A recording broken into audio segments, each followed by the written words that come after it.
Bing bing bong bing bing bing bong bing bong. Okay, so sorry for taking so long. I actually had to look for games.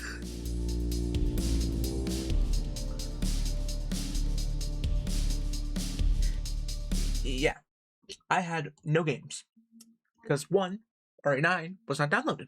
It was only 30% because my internet sucks. The internet company promised they would install it months ago. They did not. It's because they suck. There's enough. Wait. Oh, there is noises. Okay. So there is noise. Okay. 50 because horror games always end up being loud. McVale Mansion. But yeah, I'm gonna play 5 random games, Markiplier style, and well, that'll have to be the substitute because I have nothing. I have literally genuinely nothing. I have been talking about getting schedule art commissioned, some cool art commissioned, and then of course commissioning my 1.0. So yeah. Jasper Carmack. This guy's cool. He seems cool. I follow him on Twitter. I actually really want this game to release. I fucking hope it releases. Oh my god.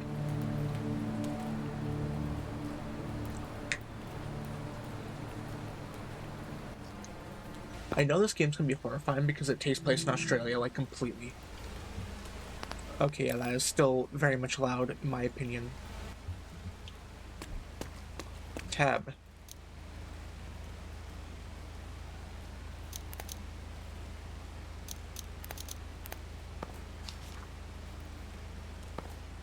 Wait, what? Locate Dr. Cairnt. Ooh. Kingsville City Herald. The sweep Kingsville, the Bureau of Meteorology announced today that torrential rain over the coming weeks. Bushfires this week have been extinguished by the immense rainfall. There is a Buckley's Creek expecting up to 30 millimeters of rain. I've never seen anything like it, says farmer Gordon Ambley. I've lived here my entire life, and it's never rained this hard. You've been on a drought for so long, it's like the heavens had one beer too many. Trying to indicate that, like, the world is pissing on us. God is pissing on us. If that Don was here, I should ask him if rain is like God's piss. A large green wheelie bin? Who the fuck calls them wheelie bins? I've never seen them called garbage cans. People, they have a name? Wheelie bins? Wheelie bins?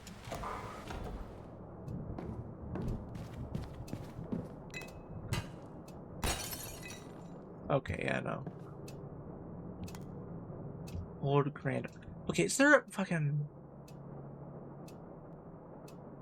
Oh, there is. Oh, thank God.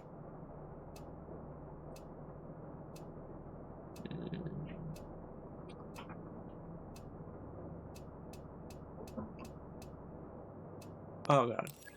Okay, there, now I can actually see shit. Move this a bit. A light switch or...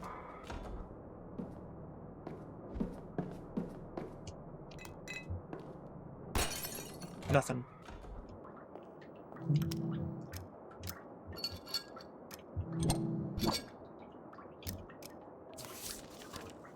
(1997) October. I had a name today that brought me great surprise. I was using the internet to dial into a bulletin board. When I noticed one of my former students was asking for the prelude. Reach out, but I have no idea if my connection is monitored or not, so I left a cryptic note. We can decipher it. He is one of my brave students. I hope that he gets it.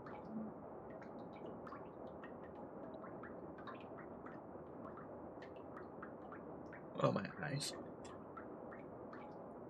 The prelude knows him and wants him. I'm going to save him instead. He can save me too.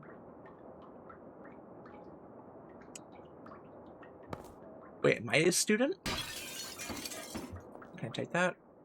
No, I can't take that. What do you mean I can't rob him of his other shit? Ugh. Nope. Nothing.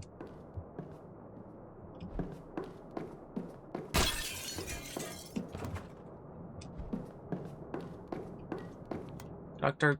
Kern. Okay, so we can't open that. I want to see what the other areas of this house are.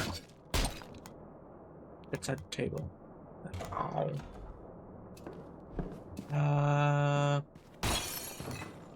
Nope.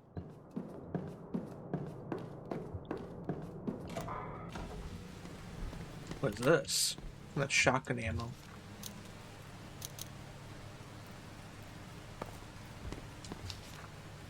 I have no idea. No, that's funny. That's funny. February 1997. I had a curious spell this morning. Afternoon, whilst on my way to... Interesting.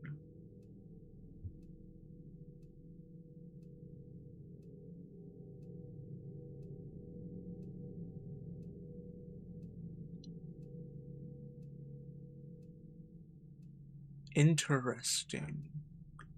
Okay, so the Prelude is an interesting group. They are looking for, I presume, myself. Dr. Karen is my teacher.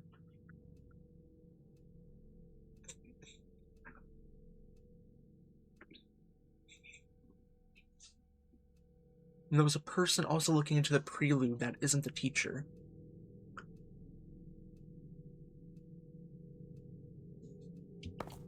Interesting. Very interesting. Also, the internet exists. That's important lore.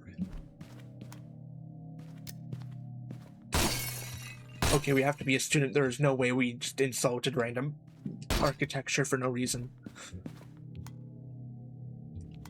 Some kind of mechanical panel. So I guess we do go down there. The Prelude, the Prelude, the Prelude. You know, I feel like it's a missed opportunity to add like a charge attack, like an opposing force to the pipe wrench.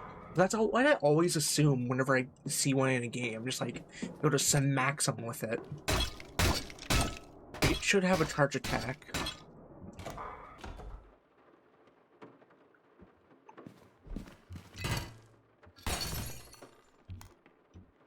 Another bookcase.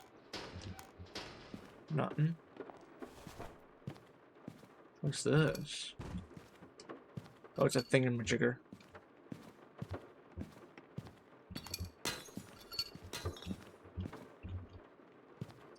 Just trashing up this poor man's house.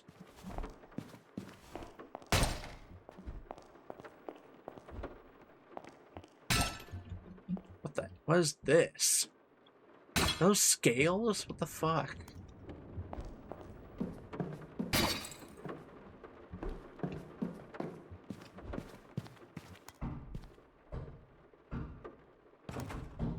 Oh no. Come on. Come on, I'm ready for you. The door is locked. Okay, thank you.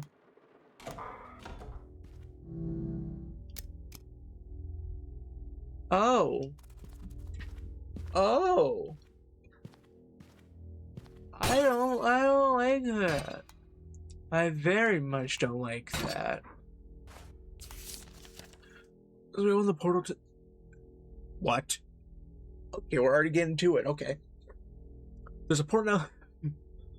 Beneath, there's been a profusion of obscenely large swimming spiders. Their way up from the cistern and into the house. Okay, so there's a portal underneath the house now. There's been a profusion of obscenely large swimming spiders making their way up from the cistern. These impressively large species seem to be of the Hulkonia magna species, known as the huntsman spider. Huh.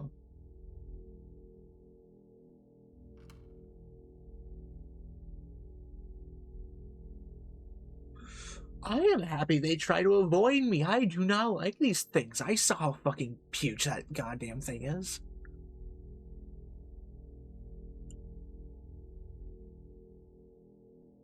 Oh. Oh. Oh. You know it's bad when, like, Australia is already so fucking scary that the most unnatural thing they can think of is just a giant fucking spider. They already got giant fucking spiders there. What the fuck am I supposed to do?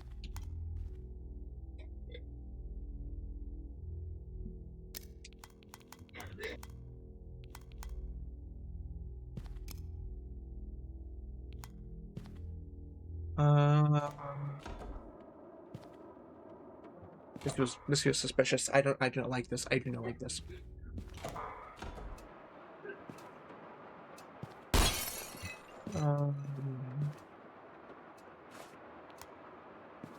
Question.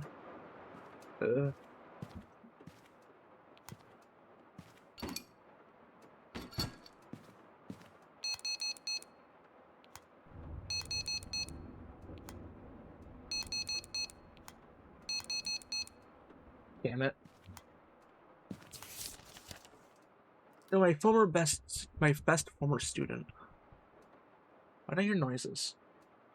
Okay. If you find this letter, then I'm in my lab in the basement. Come and see me. You may have... Why the fuck is there so much coughing? What the fuck? What the fuck? My lab in the basement. Come and see me. You may have to do some searching around. My house is rather eccentric, you see. Yes, I very much see that. I'm gonna keep outsiders from discovering a secret that we both share. Both share? What the fuck? Because that is the knowing about the prelude. Okay. Okay. Let me just.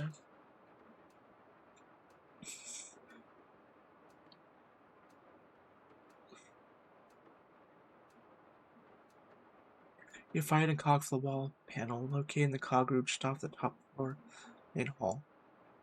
Down the basement in one of the cabinets. Please do be safe. I have had break-ins from hybrids. 1873. Just left you a key to the front guest room on the first story. Guest rooms in my home are very, very safe places. Hybrids won't be able to break in. Yeah, I doubt that. I fucking doubt that. This is the front guest room looking on the first story.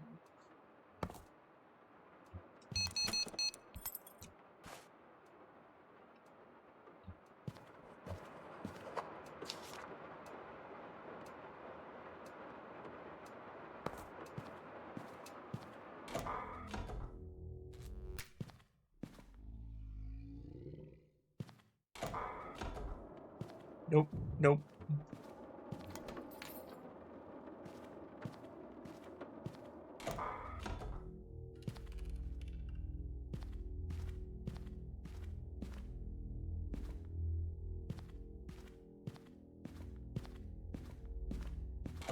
Yeah, I don't like this.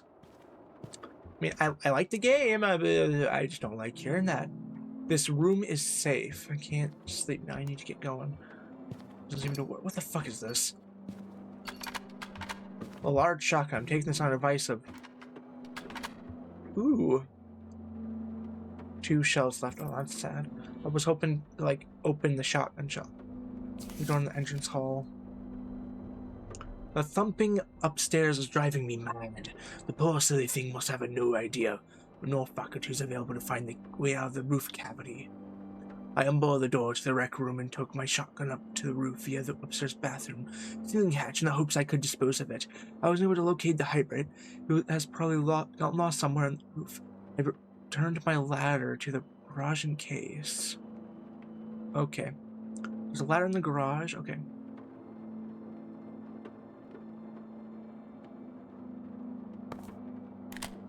How much shotgun ammo do I have? 4. Oh no.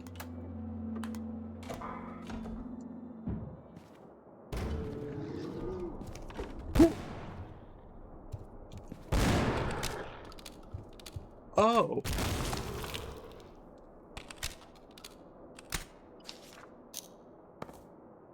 This took a lot.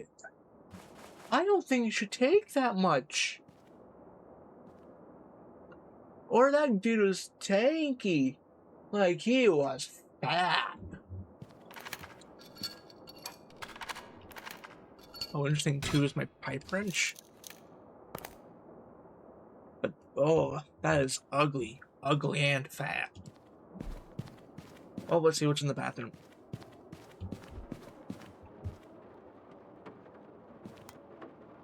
Oh, I need the ladder.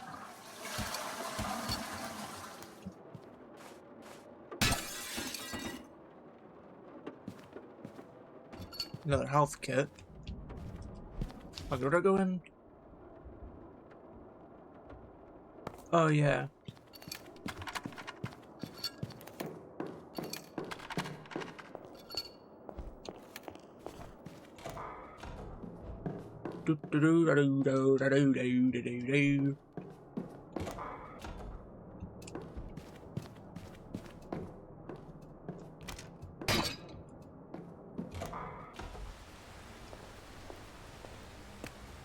Wait, is it the front? No.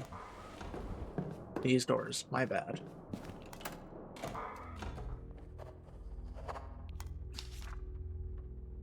Look at the hot cog in the house. I should check the wardrobes and cupboards. Gallery locked.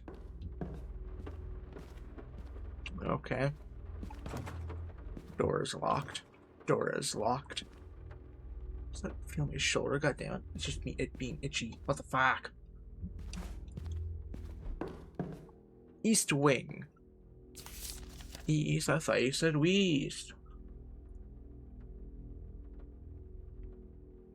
Oh, those used to be human, yeah.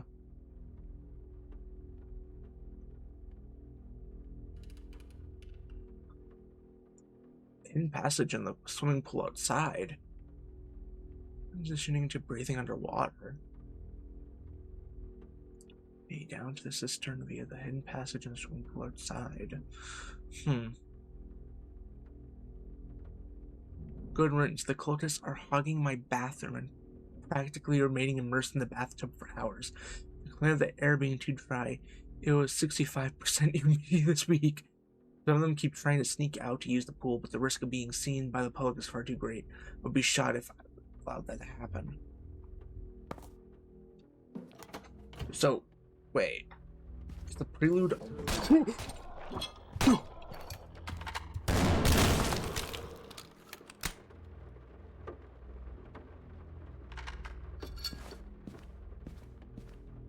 That's mean.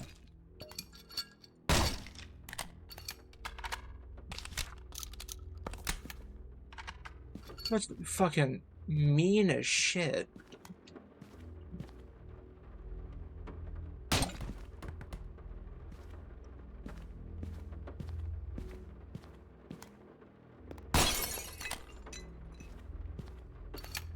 Okay, now we're getting ammo. Now we're getting ammo.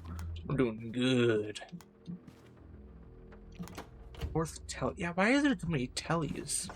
Or televisions? Nope.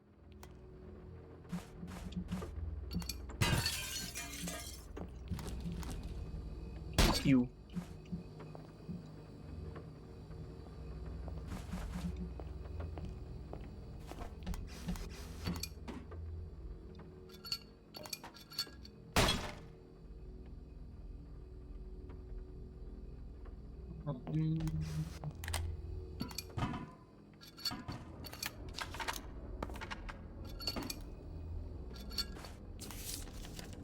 They trust me a little bit more now since I've made no attempts to escape. They deem that I'm not considered a flight risk. I miss the surface. It's humid and isolated down here under the ocean.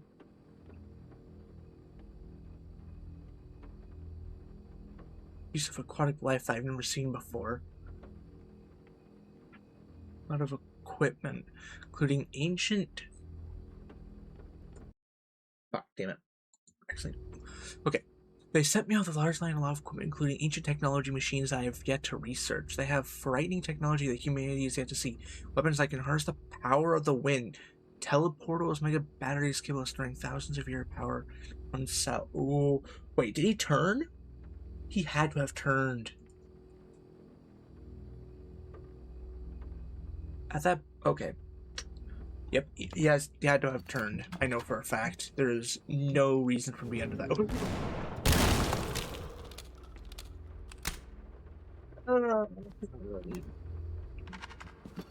You can smell gas. Oh, that's not a good sign. Cave River's caught in the venom pit.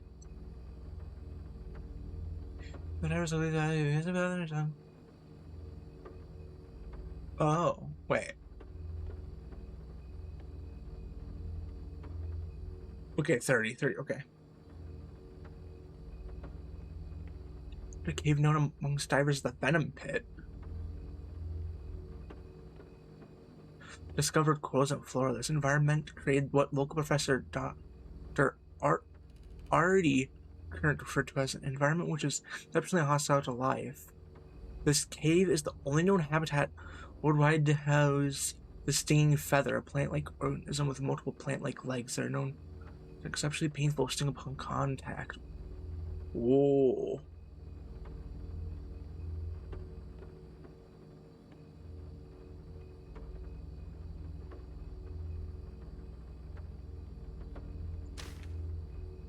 Oh, that's dangerous.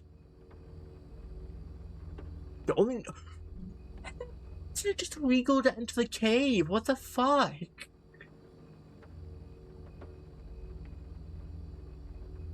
Kidney pouch cave.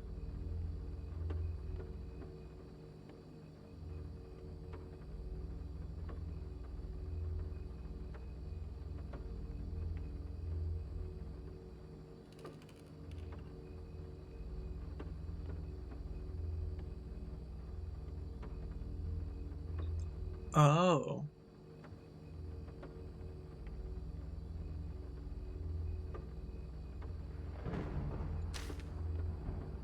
Oh. Oh. Very fun. Very fun. I like it when my cave is full of death.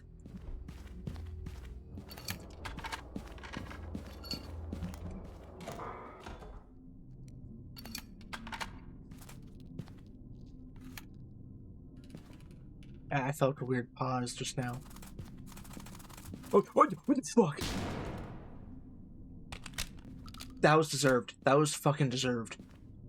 It deserved it. It deserved it for existing.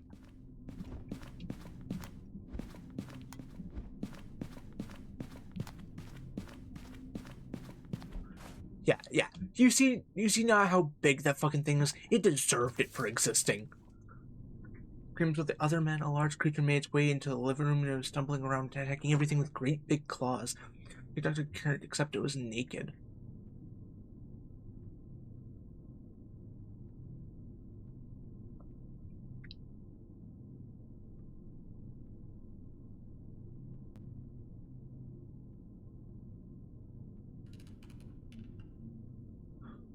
Oh. It harder to hide. B. Oh, I can kick. I can kick. I think there's no signal screen. I wonder if can I change it to a...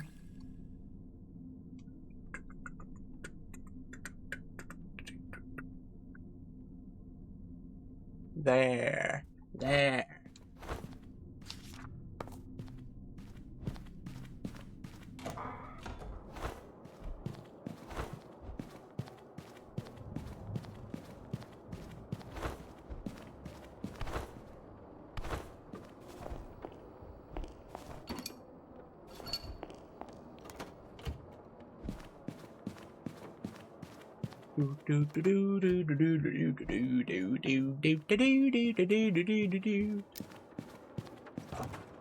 Ah, got my eye.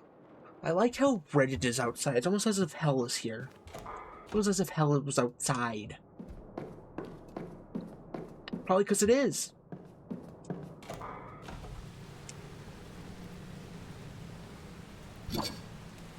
We can, ooh, we can still squint and attack. Oh my god, I love this. I love this already. Thank you so much. Thank you so much, Carmack. Thank you so much. You have already gained my blessing.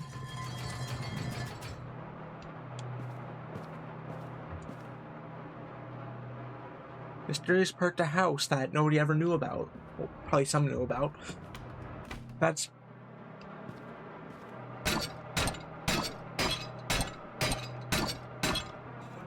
Gotta bludgeon it a bit to make sure it's dead.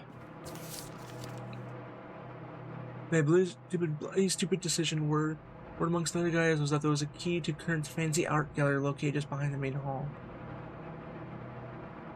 Not poking around. There was a key hidden in the lockbox outside here.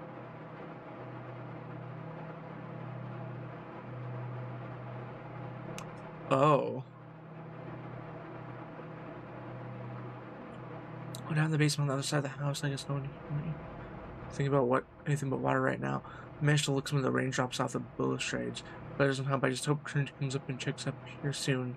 Kinda sucks. I really want to see what art he had in that gallery downstairs. Adam Hunksley. He dead. Oh, off to the art gallery. I need to think a double barrel shotgun is kind of like a musket. A musket, but 2 barrels, and way more effective.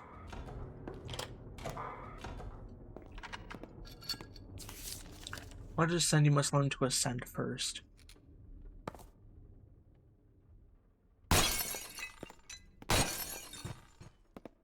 Nothing.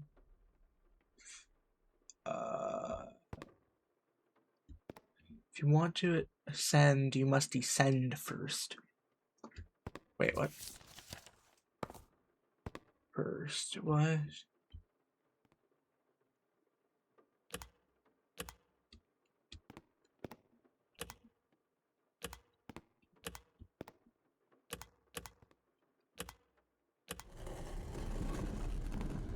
Okay. Oh, what the fuck? What the fuck? Fuck. No. No.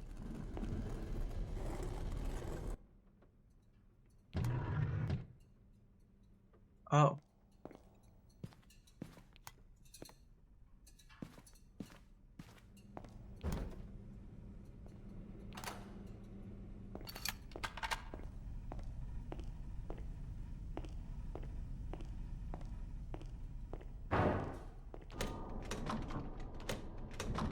Nope.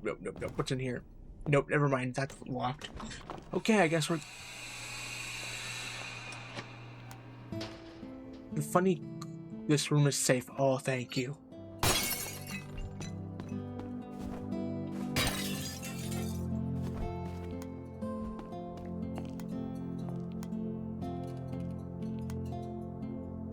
Okay. That second day of October 1997, I hope to God he shows up.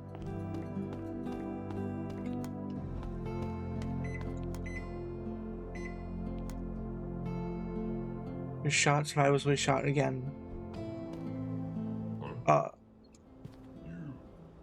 You're the one that they've been looking for. I can't believe you made it. It's good to see you. One of my best students.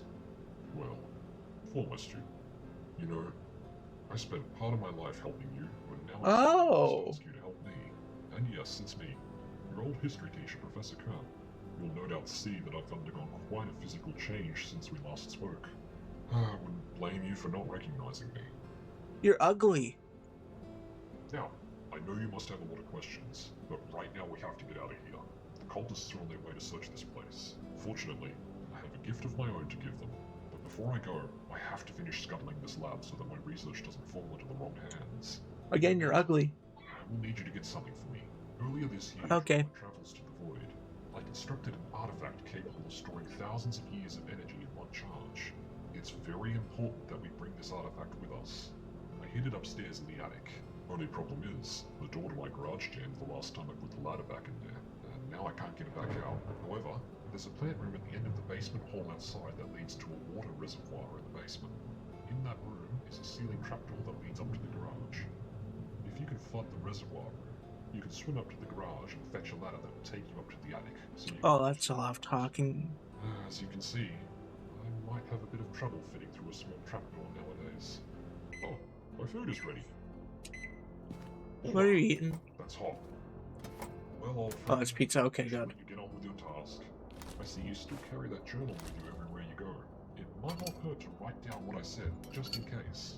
Oh, and by the way, I'll unlock the plant room door for you at the end of the basement hall. Okay.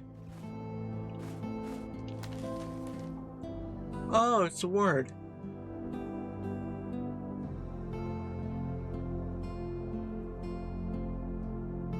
Ooh, wait, what? I don't know what that means.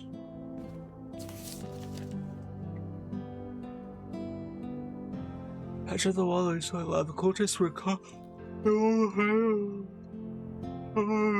Shade through the head floor. Okay. Gavin.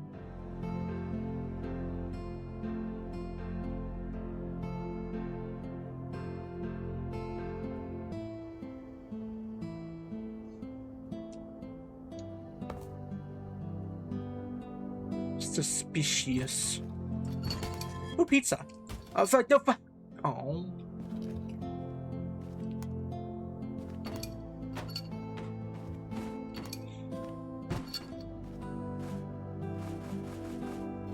Okay. Build and tight. There's no way through. Shoulder.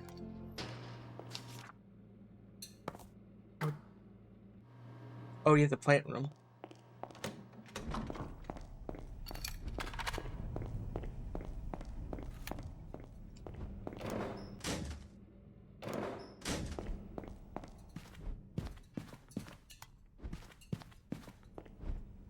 Wait. That whoosh noise, I don't like that.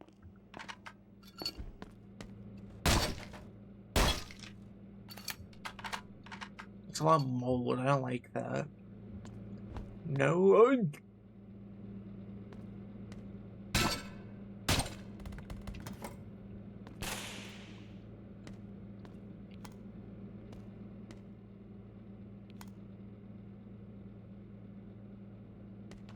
Oh.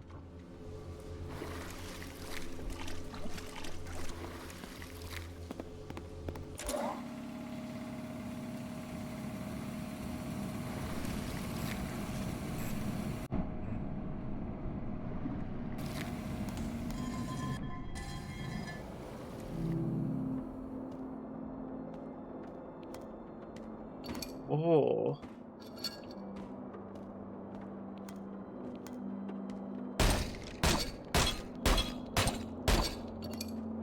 Oh, I can pick it up, I can't destroy it, okay. It's a huge old workbench. Wait, Professor Bolden, Death Inquiry? Among the disappearance of two supertyrants went missing.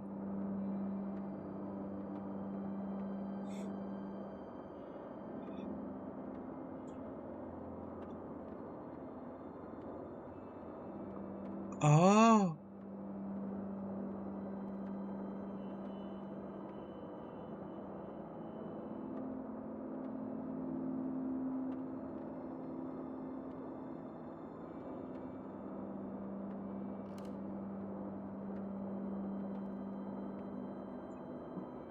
This gets deeper.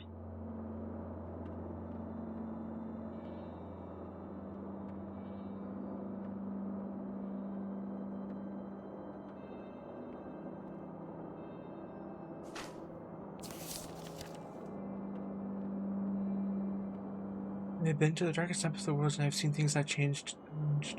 that challenge my very concept of the boundaries of the world.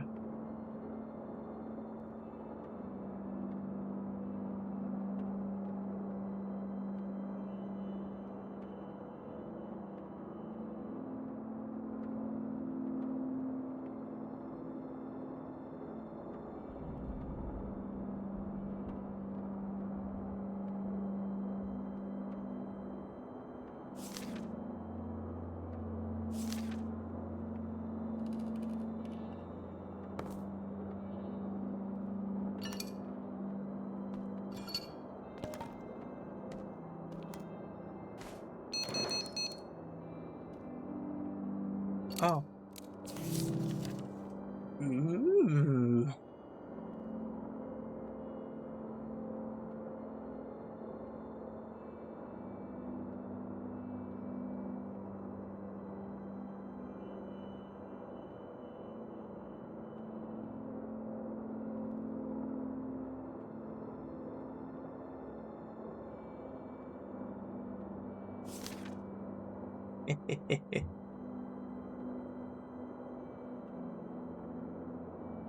Sci-fi gun.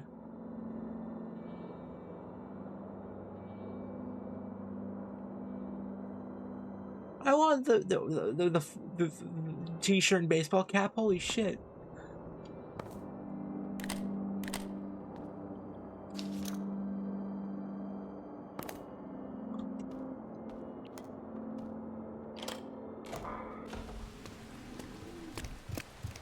Oh shit. Come on, come on, come on.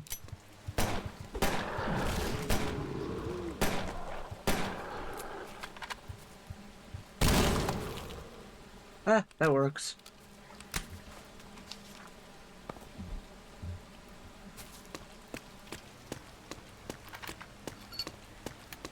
Wait, so 3 is my wrench. I don't like that.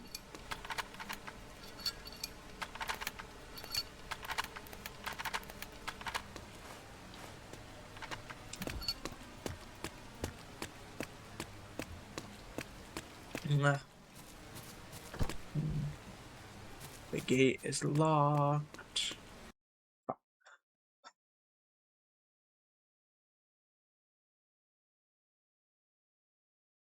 Keep actually. Ugh. There.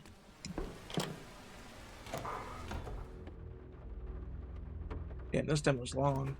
The door is locked. Maybe I should have saved that 38.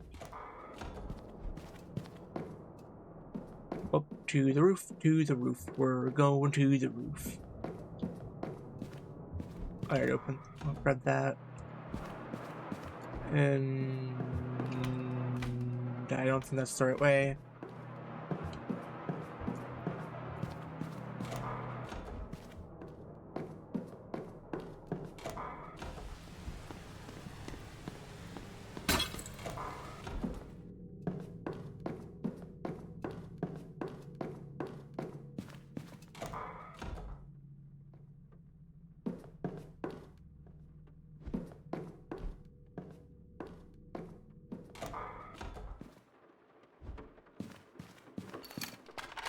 I'm feeling paranoid.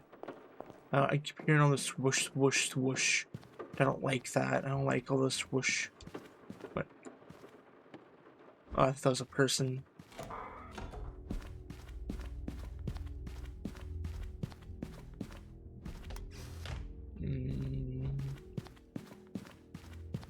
Where is it? Don't think that was it. Where do I put it? I don't remember. There's bathroom. Okay.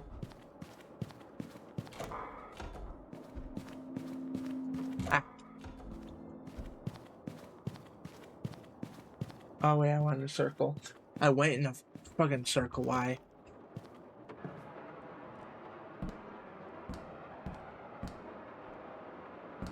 Oh, I don't like this.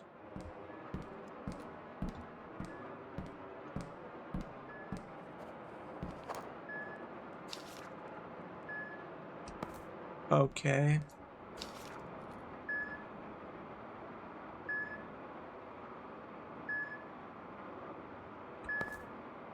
Okay, the real question is, who the fuck uses a battery like that for a washing? I mean, actually, I can understand that. Like, never having to, like, bother about the power. You. No. No. You. No. No. No. No. No. Oh, there's ammo there, damn it. Like, seems like many do not make the clean transition to immune hybrid. Might end up with severe medical issues as their internal begin to change form to a stage 2 hybrid. Their pancreas, digestive systems, lungs become malformed. Ugh.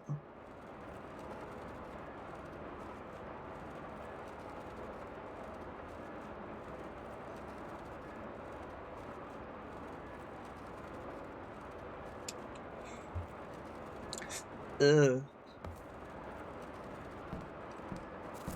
Ugh.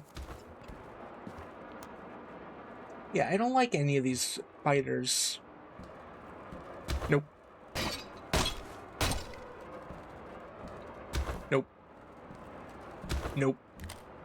If only I could kick them so hard they explode. I feel like that would ease my fear quite a lot.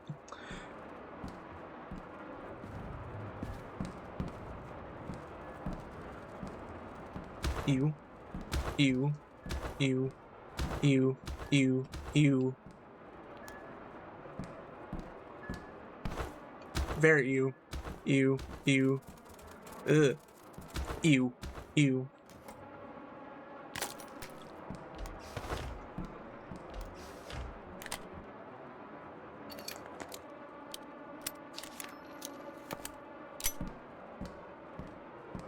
Yeah, I hear something.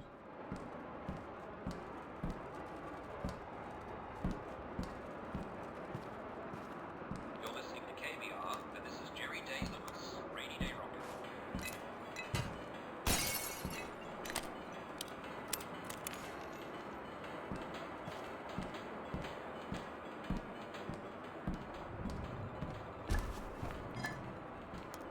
Oh, we're looking battery.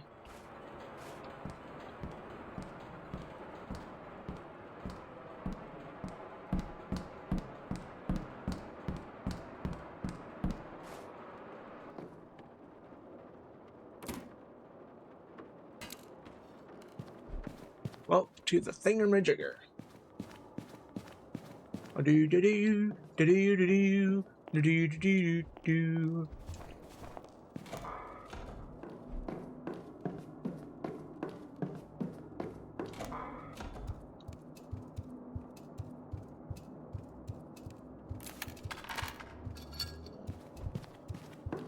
Dude, I can beat him to death.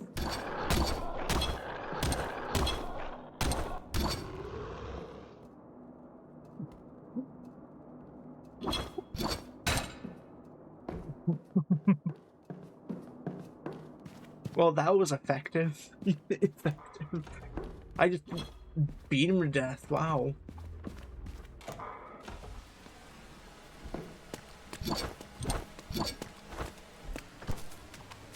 Old Dunny.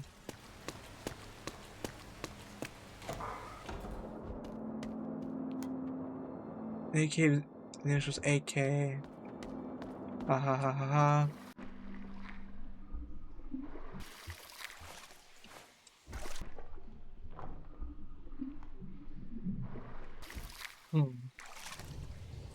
I can't go there now. Okay, so I can't enter from there. So where do I enter from then?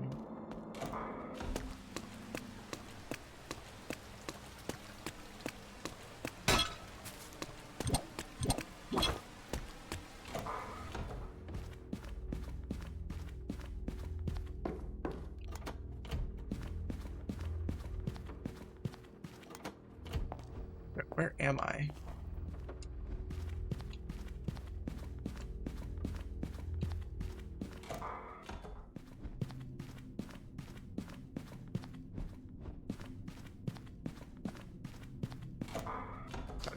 This place is weird. It would be nice if the map worked, but I guess not.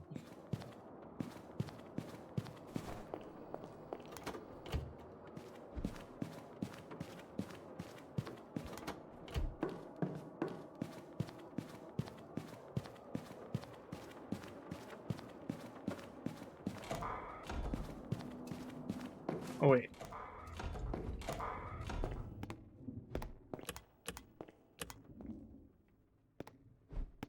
Nope.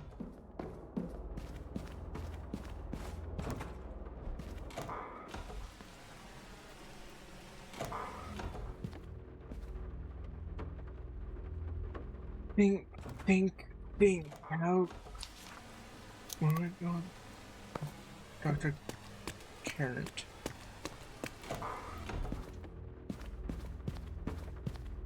Uh.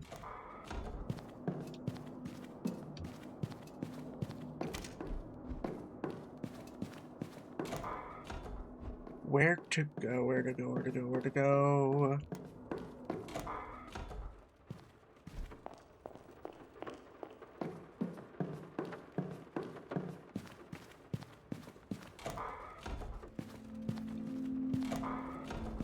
Fuck.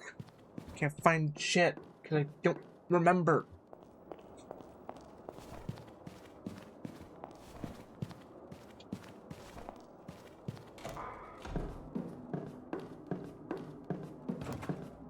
That door's locked.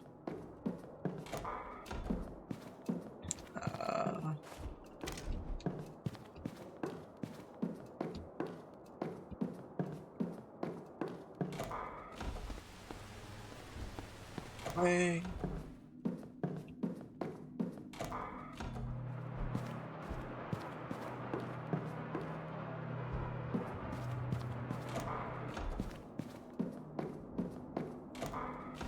How do I get to the goddamn...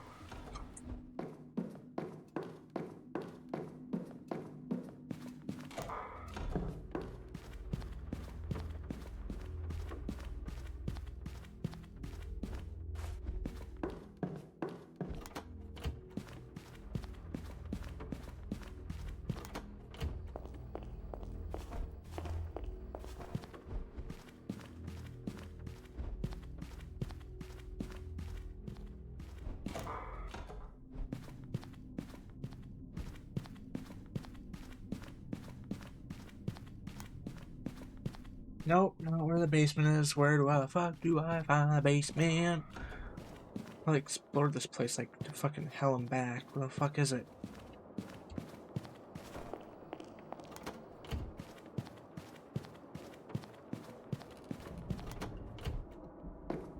Not there.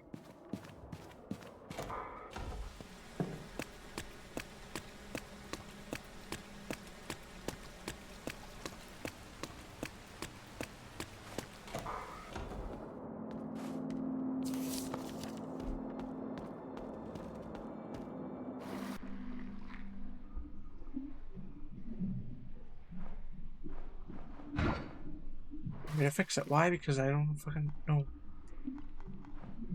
Build pump. Wow.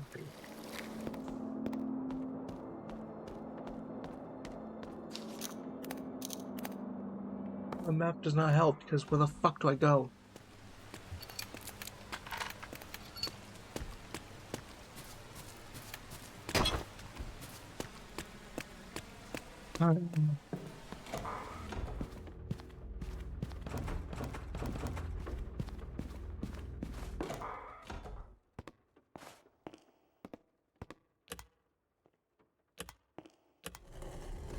Oh. Okay, so now it works. Okay.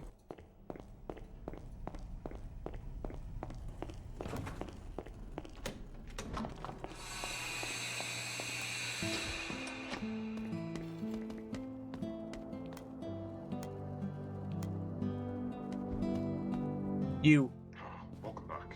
Excellent. You found it. Yep, I found the battery. Come over here and pop it in the microwave. Okay.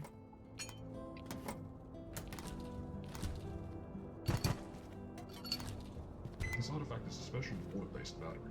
During my time in the void, we used a special switch pressure to compress heated water and dispose it slowly and safely as a means of energy. There's no shortage of water down below. The microwave excites the water molecules inside, and the plastantium frame is exceptionally strong and able to withstand extreme pressure and heat. These batteries can store up to thousands of years of energy in one charge. There we are. Our source of energy is served.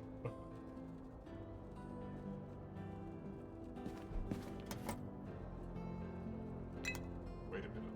I know those vehicles. They're here. They must have tracked you here. There must be an army of them out there. We can't fight them. We have to go. When you're ready, get out to the pool in the backyard and turn on the powered and swimming passage. Just run and don't stop until you're underwater. I'll follow you soon. I do wish we could converse more, but time is of the essence. It is not safe here. Get going and I will meet up with you down at the system. I'll see you on the other side, old friend.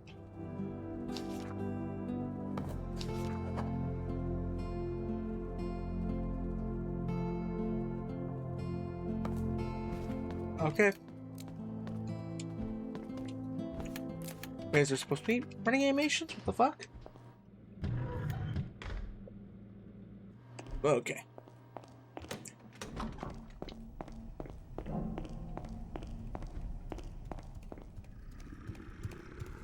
Oh.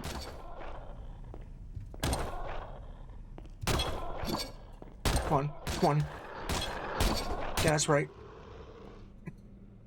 I basically just fucking beamed to death. What the fuck? I don't think that's intentional, but it's really funny.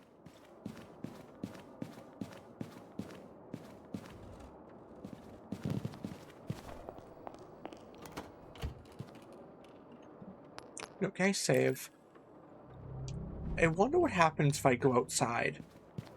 You know, where all those, like, mysterious old people are. Oh shit, they have guns! Oh, scuffed by mostly. Okay, okay.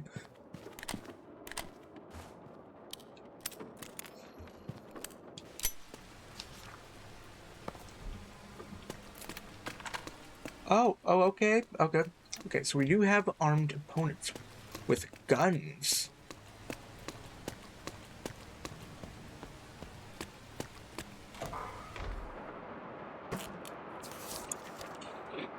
September 1997. Today we tested a finished teleportal technology. It's been in construction since 1700s using a sort of technocultic magic that relies on a bizarre logic language called Scripture of Depth. Humans don't really understand how the language works, but it appears to function not like it would bring them from the depths below all the way up to hear from the sister. I jumped out of my skin when he appeared in front of me and immediately exploded.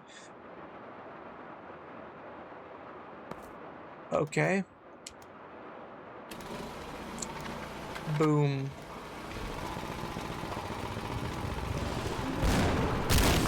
Ow!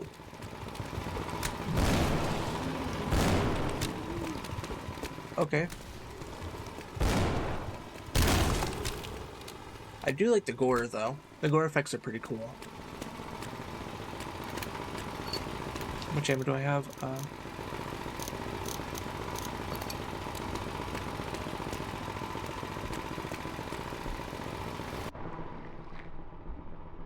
Well, let's go in. Unto the breach. Unto the breach. Ba bum bum bum. The art of adventure begins.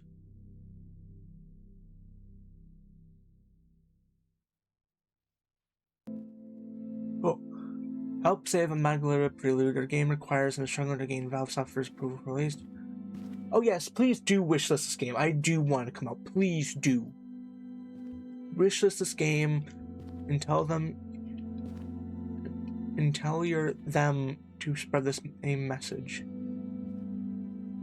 I think that's supposed to say them. I think it's supposed to say friend instead of them. We need as many wishes as we can to establish to Valve we're making a game worth their time to sign off on. But yeah, please fucking wish us this game.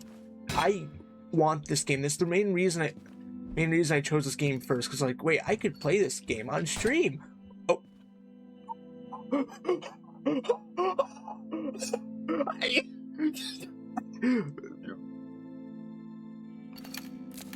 No witnesses.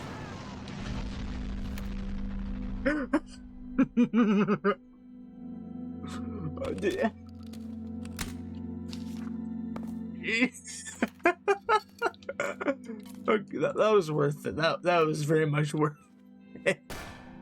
She thought, no, I can't. I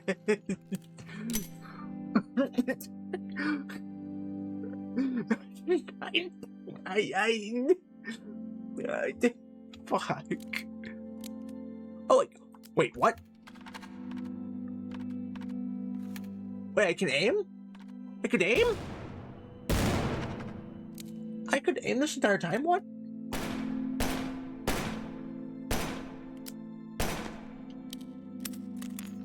I could aim this entire time. What the fuck? But no charge attack for the goddamn wrench. Okay.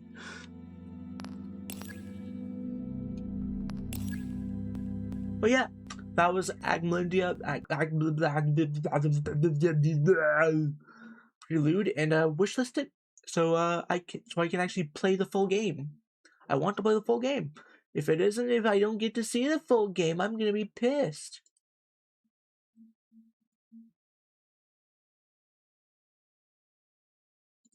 Okay, second game.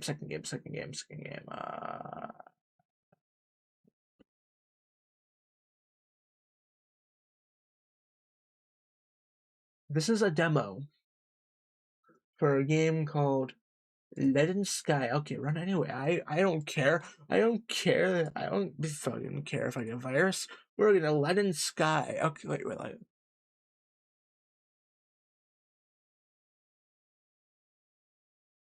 It's like, okay, never mind. I have to install the game, and that's not gonna go well because my internet's been shit. So we're gonna play a game called Front Yard.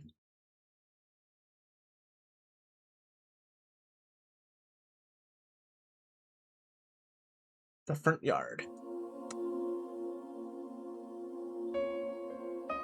Wait, why is it not showing up on the thing?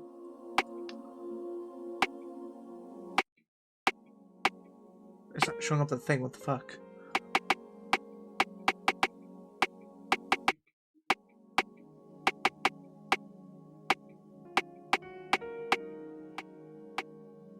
Okay, there.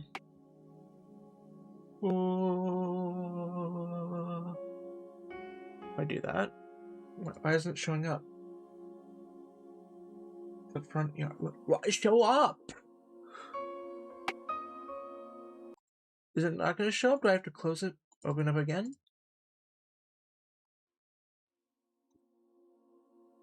Fuck! Show up, please. Will game please show up? Do I have to pray to it? Do I have to lick it? Lick. No, it's not. Okay, thank you. Thank you, RPG Maker. I tell you to do one thing and you refuse to. Okay. Will this work? Okay. That very much did not work. Fit to screen. Okay, I'm gonna edit this to fit. It's my cool as hell live editing skills because I'm very much talented. I am le talent. Okay. Okay,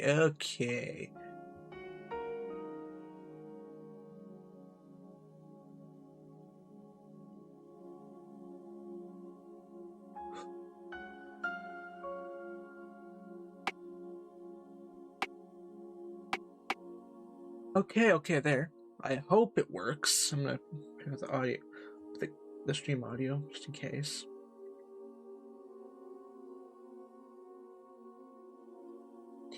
Yep. It works. I think it works anyway. It should work. While based on real circumstances and places, this game is a work of fiction. I think I know that. Here's the reflects reality or results of coincidence. Well, okay, that's a pretty good disclaimer. Burr. Burga? Pancakes. On Tuesday and Monday, my mother would make pancakes. Up. They were never that good, always burnt at the bottom. Ma was in a rush, so I can never blame her. I remember clearly, making them took up so much of her morning that by the time me and my brothers had woken up, we'd be rushing out the door. He'd quickly wrangle my shoulder length her hair into the bright down and kiss our foreheads as a half-hearted goodbye. Well, I would put effort into the pancakes. I knew that much. I want to eat well. I know that much. Burga. Ma, I need more 10 minutes. Get up. Even the pancakes can wait. Virgil! Pancakes, what the hell are you talking about? Sauce. Oi, hurry up. I'm gonna be late for work. And don't go 10 minutes, I've already given you 20. Lazy fuck. Fergal. This guy, Fergal. Stop doing that. Then wake up. God, don't pinch me so hard. Fine, I'm awake, okay? Geez, change. What do you need to leave now? Ponya Adamaniite. Probably waiting for us to have some respect. Yeah, whatever. Okay. I like this. Okay. One bottle of alcohol. Yo, alcoholism. Your bed. There's only one bedroom in this apartment since your work is more strenuous and lets you sleep here. It smells. Okay. Bottle of alcohol. A pile of clothes that need to be washed. And a bottle of alcohol. We're an alcoholic. This is peak. Hurry up. Okay, I'll hurry up, you little bitch. Adamandi. Neighbors found the dump nearby. Atop is an envelope from Eoin's parents. It seems like Eoin is in the process of writing back. This photograph is the only thing he brought from home.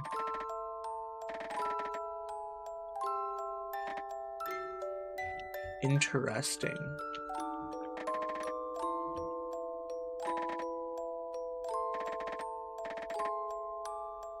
Yeah, this place is kind of shit.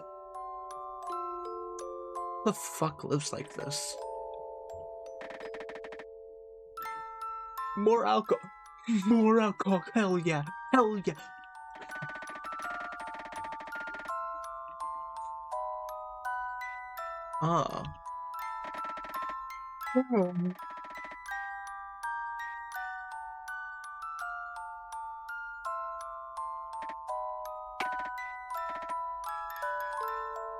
There's nothing here, just more alcohol. Just alcoholics, prime alcohol. Leon. Good morning. I was wondering if you two would be working today. You're going to have to hurry if that's the case. The others just left. Morning to you as well. Yes, Fergal had a rough start this morning. We leave right now. We get to our buildings with enough time to... Ow. My finger. Get to our buildings with enough time to spare.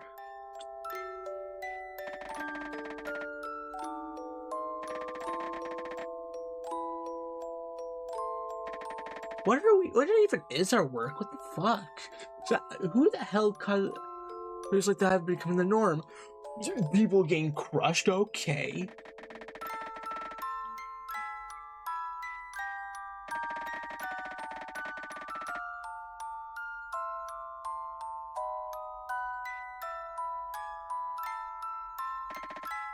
Okay. Nalia's busy today, so she sent me to give you lunch. Ham today. There's some good cuts this week. He says it's ham, but I guess it's not ham because he says it's ham, but it does not look like ham.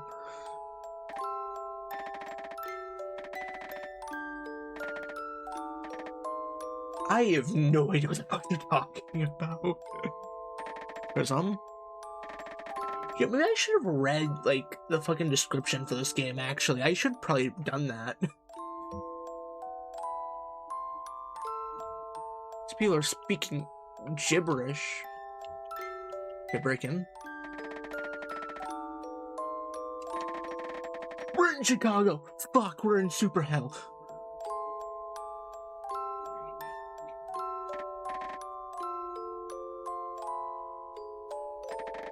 The biggest mistake we did was go to Chicago. Chicago is not a good place to live in.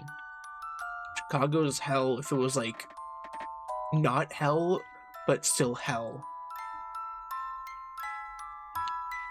Kind of like Pittsburgh. An apartment. Crack in the wall. Do. Every single RPG Maker horror game always goes for the that's loud. 1883? What?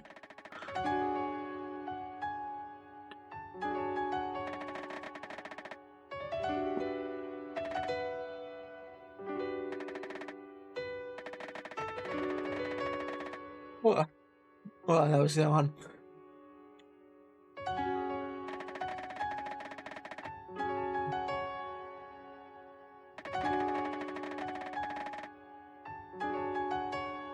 What the fuck?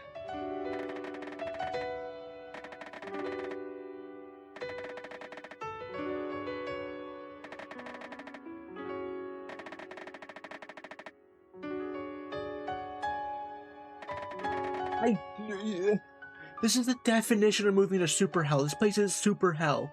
It's Chicago. It's Chicago.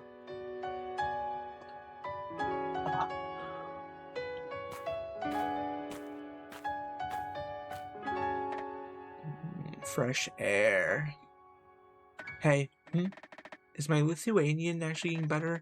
I'm not going to lie, it's far from perfect, but it's also far from was when we first came here. Your improvement is pretty impressive. Interesting. I went from super oiling. How rare. Just take it, would you? Being honest. Your basic phrases you probably pass as a child of Lithuanians. A bit more confidence in yourself, even Angelica can understand her broken sentences. I can tell if her knowing more English than I do Lithuania is impressive or embarrassing.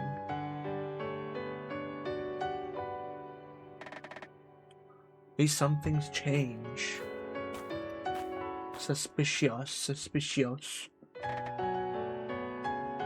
Oh, we made it.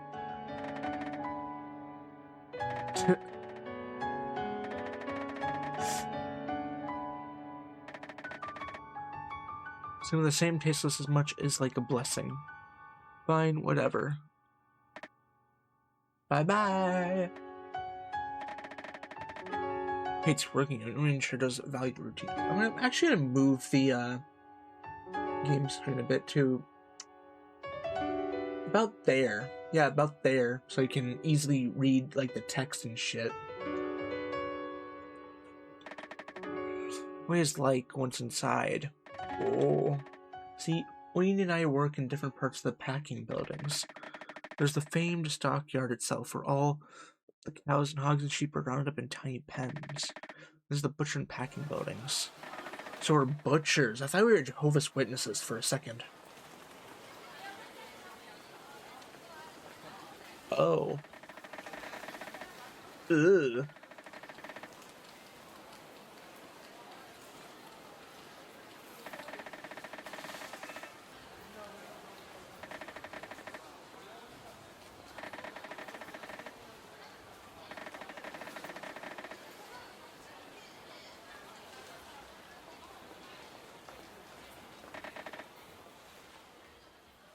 Ew.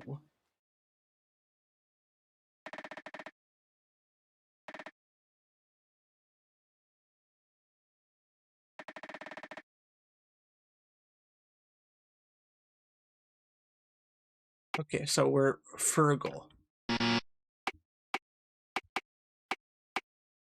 Okay.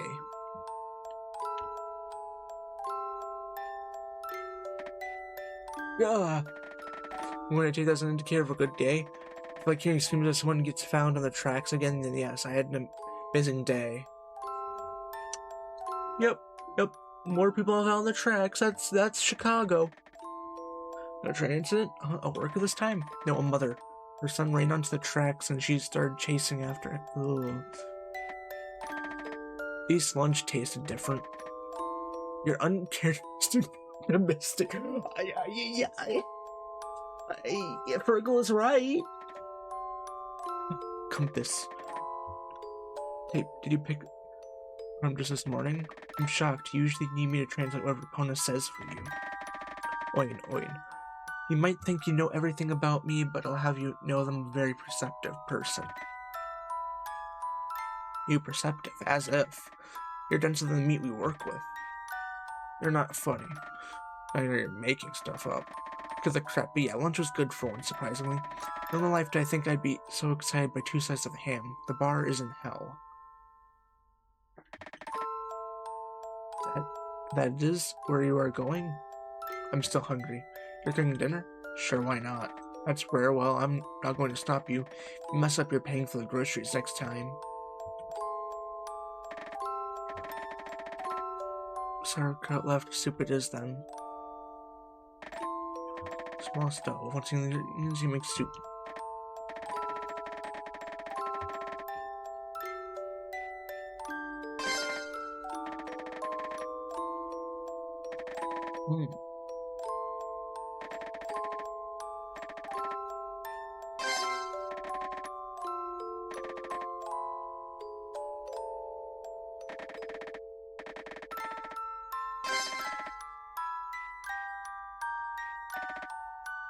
We're making soup.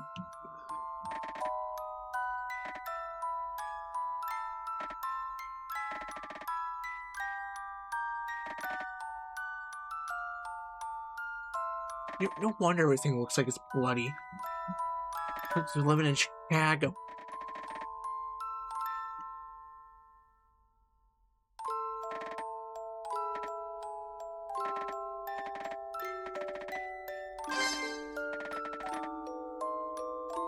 What's the broth in the clothes? What the fuck?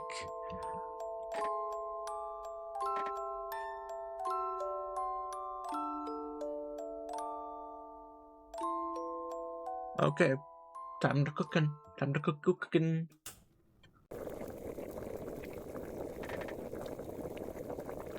Yoin, it's ready.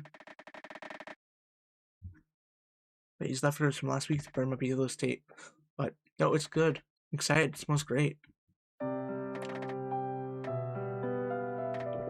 Salty.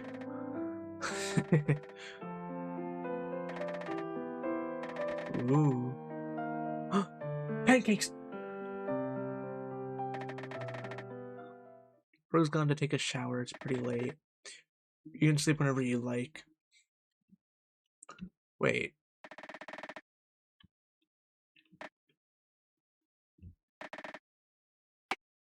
Oh, so we're playing as Yoin.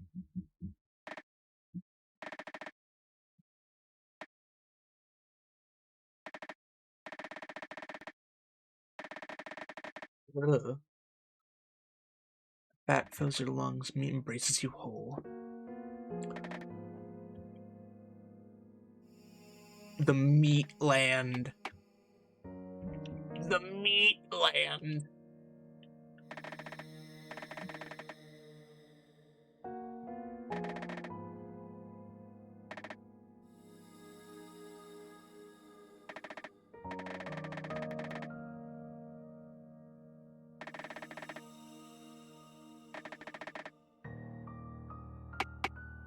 You know, ... No, let's drink some random alcohol.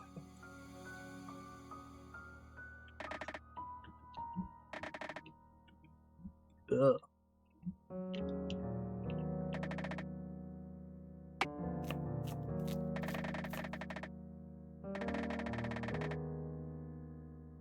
Ugh.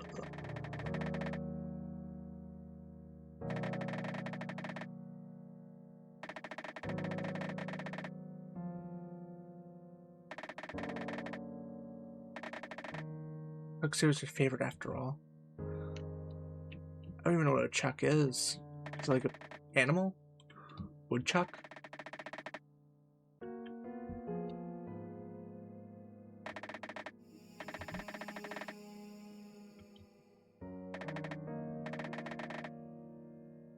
You.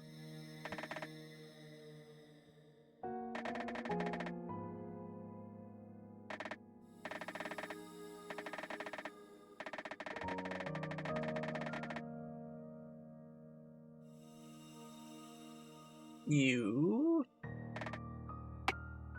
Good work. Of the nice life you had, surrounded by people you loved, to become a man. Is that what this is, being a true American man? Is it standing in a pool of murky blood, limbs buried in guts and leftover fat? Is it the dizziness of spending hours on end in a room full of other miserable workers, air thick with bacteria and sweat? Is it abandoning comfort for the rawness of a real city? You've made a mistake. You made such a huge, irreversible mistake in coming here. When you stepped into work for the first time, you threw up. Shouldn't that have been a sign? Measly dimes you receive aren't enough compensation for the turmoil you've been through. You've dragged an incident Fergal along with you.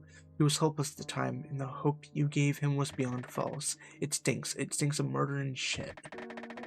Cows and humans, you can't tell the difference anymore, nor do you care. That makes you no better than everyone else. It's all the same now. Everything bleeds red at the end of the line. If you put a human heart in front of them, would they even be able to tell the difference? Would you eat it all the same? It's warm here. The air is thick, suffocating you with every breath you take.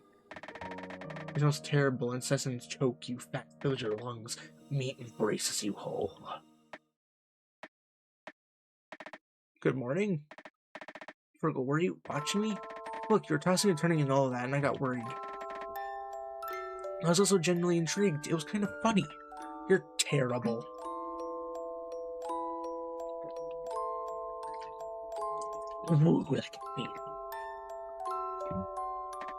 I'm not. Screw that. Can't I worry for once? You look awfully rattled. I'm fine. What time is it? Enough that you have to skip breakfast. This guy.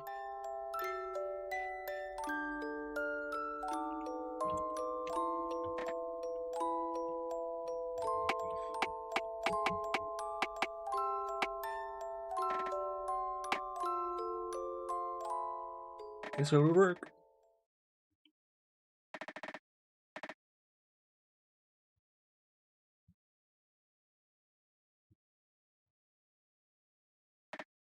I'm home. Oh. Virgil! You're back late. Yeesh. Drinking this early? Right now, it's like what I said. You're the one back late, Fergal. Stop saying my name. It's so rude. Well, you look miserable. Have a bottle or something. Take the edge off. It's bad to drink alone. Give me that. Ewain's always had this problem, if I'm allowed to call it that. Always coming back later than him, but on Friday nights he procures 1 or 2 bottles, offering me half for a quarter and downing the rest. Never asked him why, but he'll often start rambling about some. You know, back in Lithuania, they used to have a huge drinking problem. You don't say. I do, and you know the crazy part is, the bishop started a sobriety movement that worked. Yes. How'd you know? Lucky guess. Oh wait, fuck, God, I read the line wrong. Fuck, damn it. It's gonna be 1,000,000,000 times. That's damn lucky if anything's ever been. Fergal, I don't say this much, but I'm glad you came here with me. I'm not sure if you're glad or anything, but I know I sure as hell would if I were you. But you having someone like you makes life a lot more bearable. I'm just glad you're my friend, Fergal. Friend, huh? I regret coming here. Yes, often I regret him so much, but all Eloin did was offer me an escape. In grand scheme of things, he was just as naive as me. Miss, excuse me. Aww, he was being a polite boy 8 years ago when he... Miss... Are you talking to me, sir?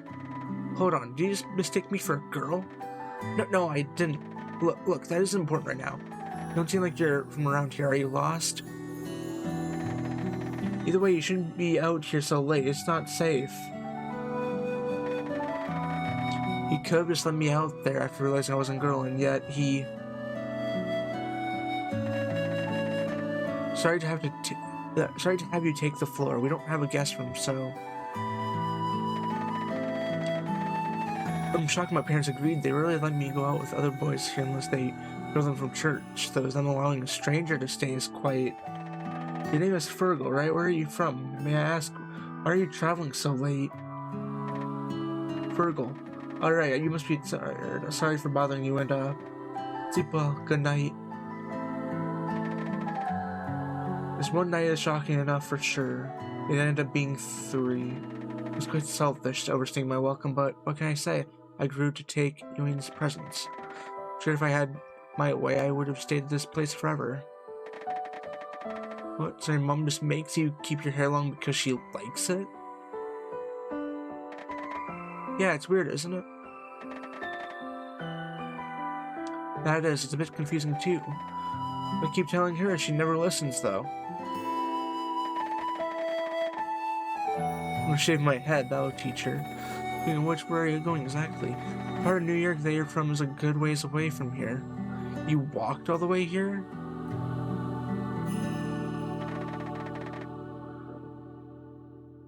The more manly thing to do. It's a bit stupid. Shut up, let me tell you what my plan is. So I have 2 younger twin brothers, and after they were born, my dad left to some other part of the city for work. It's not like he's completely out of my life. He sends back money and letters and stuff. He's just not home. I don't remember him much either. I'm seeing my mom. She's a tailor, and her job is quite time-consuming, so she's always irritable with me. My brothers get special treatment all the time. It's because my personality doesn't align with what she sees as the perfect eldest child doesn't mean she has to limit me so much. So I decided one day to teach her a lesson. I'm gonna find my dad and live with him from now on, plain and simple. But seriously, that's a justification for running away unannounced? Yeah, isn't that valid? Fergal, instead of continuing this journey, I think you should go home tomorrow. Oh, where are you? Your mom just seems to be a busy woman. Would you say she's abusive? Of course not. Then go home. She's probably worried sick. Write me back when you do, okay? We're friends now and I want to keep in touch. Alright, I will. Words cannot describe how grateful I am to unknowing Yoan for some... Send me back, because, well, my first love must have come as a shock. Dear Elon, I hope you are faring well. I've arrived home safe by bearing terrible news. Mom has passed away in the time I was gone, supposedly due to a disease they could not pinpoint. Damn. That's unfortunate. Anyway, I made some gamer subs. More gamer subs, because I need the caffeine. I need the caffeine in my veins. Or else I just gonna die. Hey Fergal, let's keep these sounds in the meeting here. My day is peaceful. But all I could do is right. I wish I could be there with you. Ow. Yeah, I wish he was there with me too. I tried to keep my first few letters brighter, but I'm sure my grief became more prominent. Hey Fergal, how are you? School has been quite rough, but I've been doing well in my classes. Dear Yoan, seen better days, but similarly school has been alright. My grades were never great, so I suppose what they are now isn't too shocking. Randomness. Dark and gritty. Dear Fergal, it's summer. My family will be traveling soon. My letters may be sparse.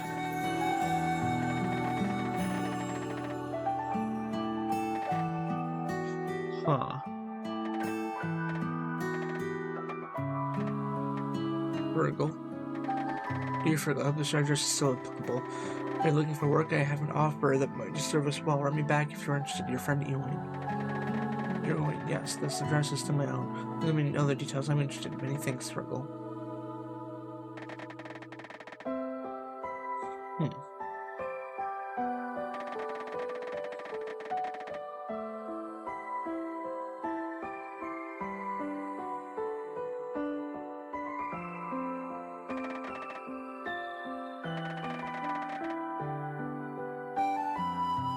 That's gay. That's gay. Very much homosexual. It's like the gayest shit ever. Fucking homosexual.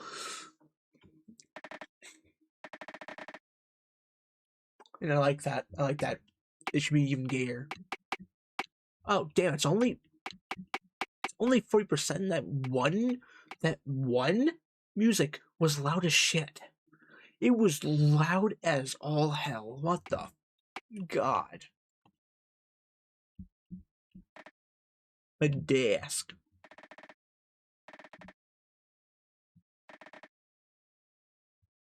Hello? He must be in his bed. So we're playing as Fergal.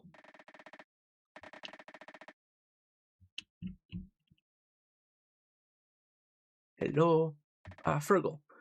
Going. Rare to see you in here. Are you taking the bed for once? Yeah, if you don't mind. Huh, why are you acting so polite? Of course I don't. Thanks. Are you alright? I haven't been looking too great since that nightmare. Alright, it's just... Don't look at me like that. It's just a small cold. I'll be over if I sleep. Going sick. Well, if you say so, I trust you. I'll take the couch. Sleep as long as you want. Thanks again, Fergal. He's sick. That's not good. You're not tired right now. Uh,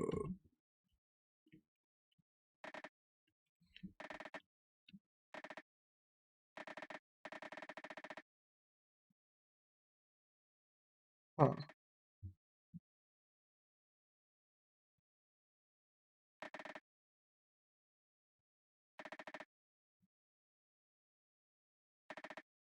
Do I just exist then?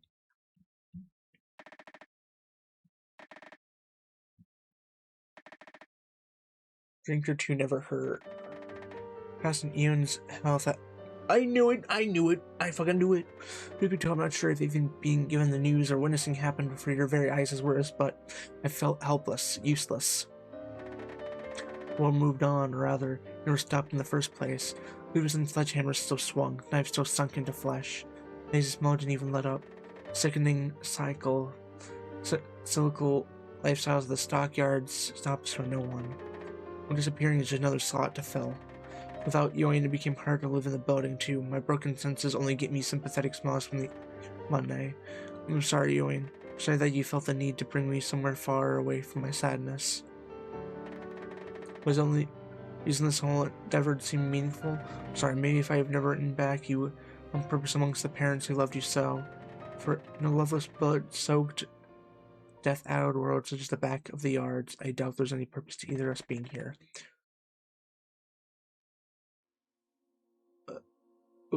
That's it? That's fucking it? That's fucking it?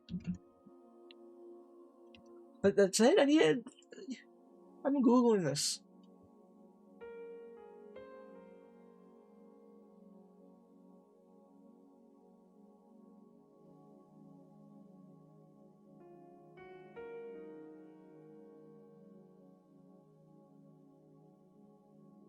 That's it.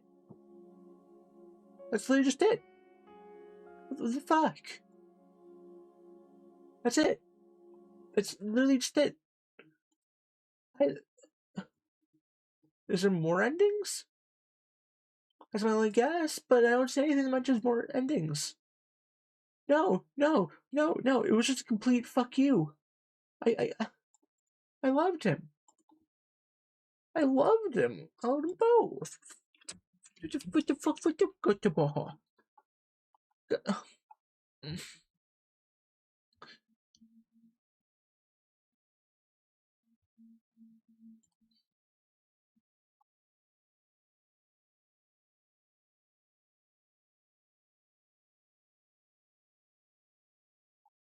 What game do I play now?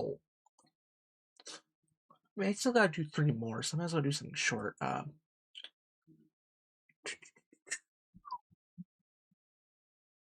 Is this one short enough to look?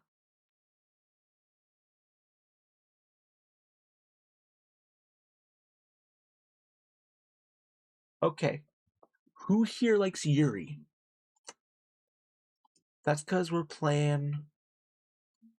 Where's the executable? Okay, there's the executable. Congrats, we're playing Yuri. We're playing Yuri. Maneater. Okay, thank you, game streaming thingy. You decide to not work. There. Boom.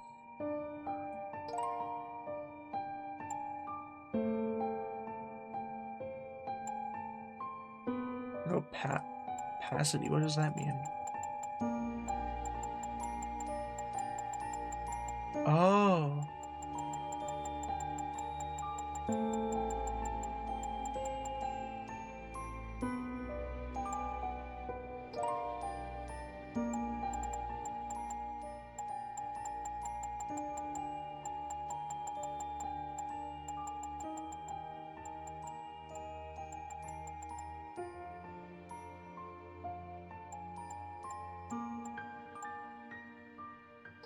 Well, that is man-eat.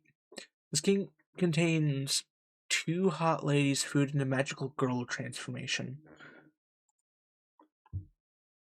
I remember downloading this, but I don't think I looked at the page for it. Am I supposed to play this? Where's the... I claimed it.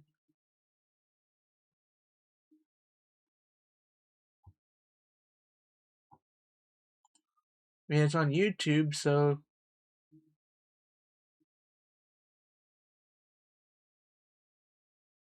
So it can't be too risque. Yeah, it can't be too risque if there's a whole playthrough on YouTube. This game contains 2 hot ladies, food, and a magical girl transformation. Let's see how fucked that we are. Would you like to view the spoiler content warnings? Heck yeah. Like gore themes of gaslighting and generally toxic Yuri. Holy shit. Let's read Toxic Yuri. Ooh, and then when the Kari's visual novel comes out, we'll read Toxic Yaoi. We'll read Look at the combo wombo. Maybe I should have waited to have that. Maybe I should have just played separate ways. But then again, I'm playing this simply so I don't have to play separate ways on stream.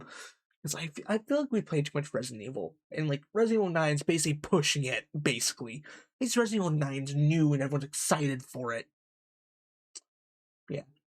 Yeah. Anyway, Toxic Yuri time. I'll tell Akari to... I'll joke like Akari, telling her to hurry the fuck up so we can read the Toxic Yaoi. A dash of sugar set, a spray of rose milk, and a lavender branch. And done. Ooh, pancake. This is for Natalia. She's gonna love this. I know it. Woman. Good morning, Natalia. Weren't expecting you to see me up this early. You stir me a bit. Lillian, that's all. I made you some pancakes. Put it on the bed. Thanks. Did she thank you? Yeah. It's not exactly enough, though. Do you not like them? That is the face of someone you know is itching to get away from you. I just need the bathroom.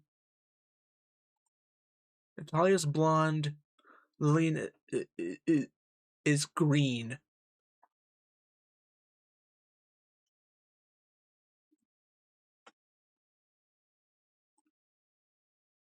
Look how early it's to be with this. We already got the Toxic Yuri. Damn it. The door open and closed. From what you know, it take around 5 minutes to get ready. Well, that's on a work day, so it should certainly take her less time, right? More than 5 minutes, since she doesn't have to worry about work. Surely after seeing the news last night, she'll stay with me, right? News really isn't supposed to show gore, but every now and then there is, and not that light kind either. Bones breaking skin, organs exposed, skin peeling, hearts ripped out, faces of pure agony and despair. Perfect for a family movie. Very perfect, very perfect. I taught my little brother how to play Doom. He's like 5. He's like 5. I'm teaching him wholesome Christian values. See, little Timmy. That's not his name, by the way. I'm perfecting his name. But yeah, this is IRL lore. Little brother tried to teach him how to play Doom, and I was like, okay, little Timmy, what do you use for this? The 9mm or the fucking 12 gauge?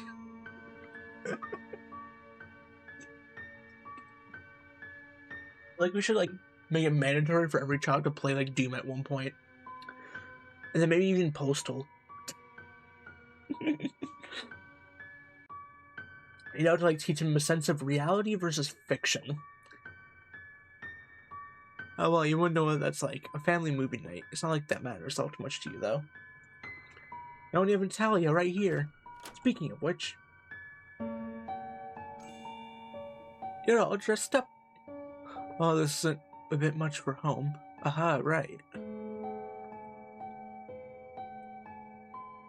To survive as a student's ice fractology research, Lillian. I don't plan on staying here all day. Natalia, what are you thinking? You know that we're supposed to be staying home. The Onyx Order's portal to Infernus is all we've been talking about. Okay, alternate universe stuff. No students need me. I can't just abandon them. Besides, leaving them would be like letting the Onyx Order win. It would be like letting fear control what we can and can't do. To be quite frank, you think she's reading into it a bit too much, making a mountain out of a molehill. This is an elaborate excuse to leave. Probably both. You know it isn't safe. The pancakes you made are getting cold. We sit down and eat breakfast. That should take your mind off the portal. Sigh. Sure. Lead Natalia back to the kitchen. Then what to eat until you remember you had some extra pancake batter.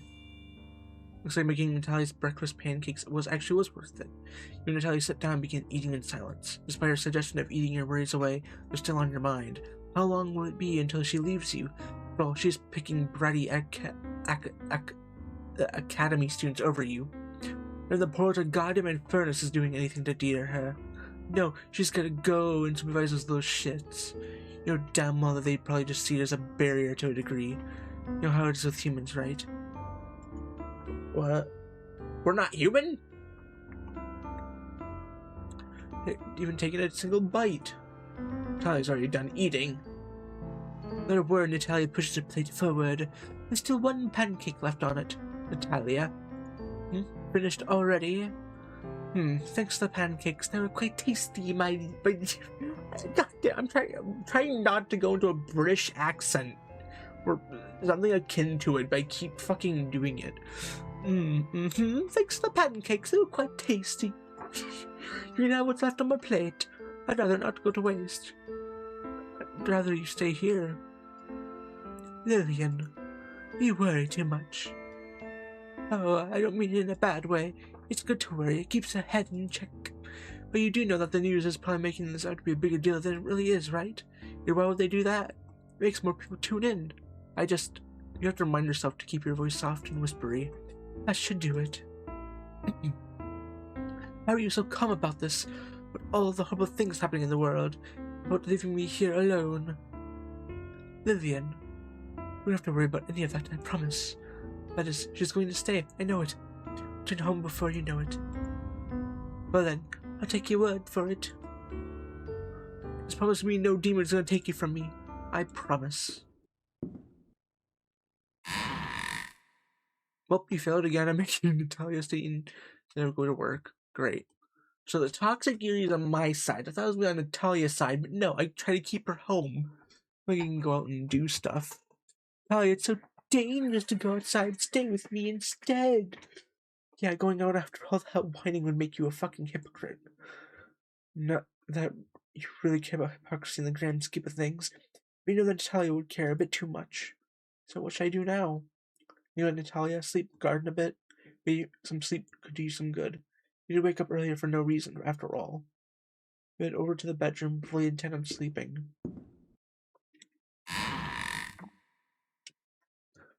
So,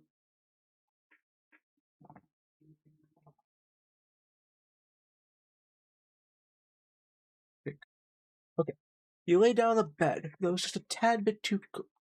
Okay, thank you. Why is it like that? Why is it doing that? I don't like that.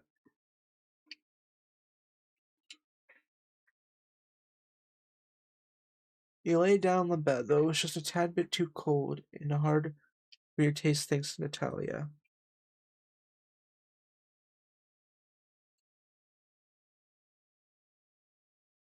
You lay down on the bed, though it was a tad bit too cold and hard for your tastes, thanks to Natalia.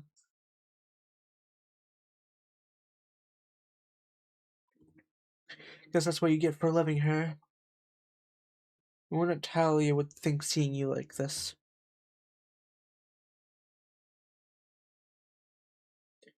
Seeing you waiting for her like some whiny dog. Maybe she'd like it, maybe not. To be quite honest, you don't know. Close your eyes, hoping that you can get away with sleeping this day away again. To ignore how starved you are for some real love. Can't just ignore the empty pit in your chest. Everything for Natalia's practically abandoned you for a work of all things. Well, I mean...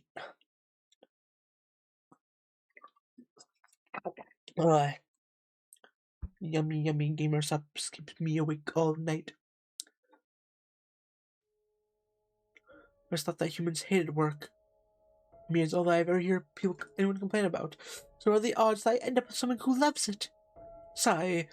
Well, it isn't my fault that she has such a nice heart. The fact that she's away for so long, that's a problem. That she gives her heart more to her students than to me.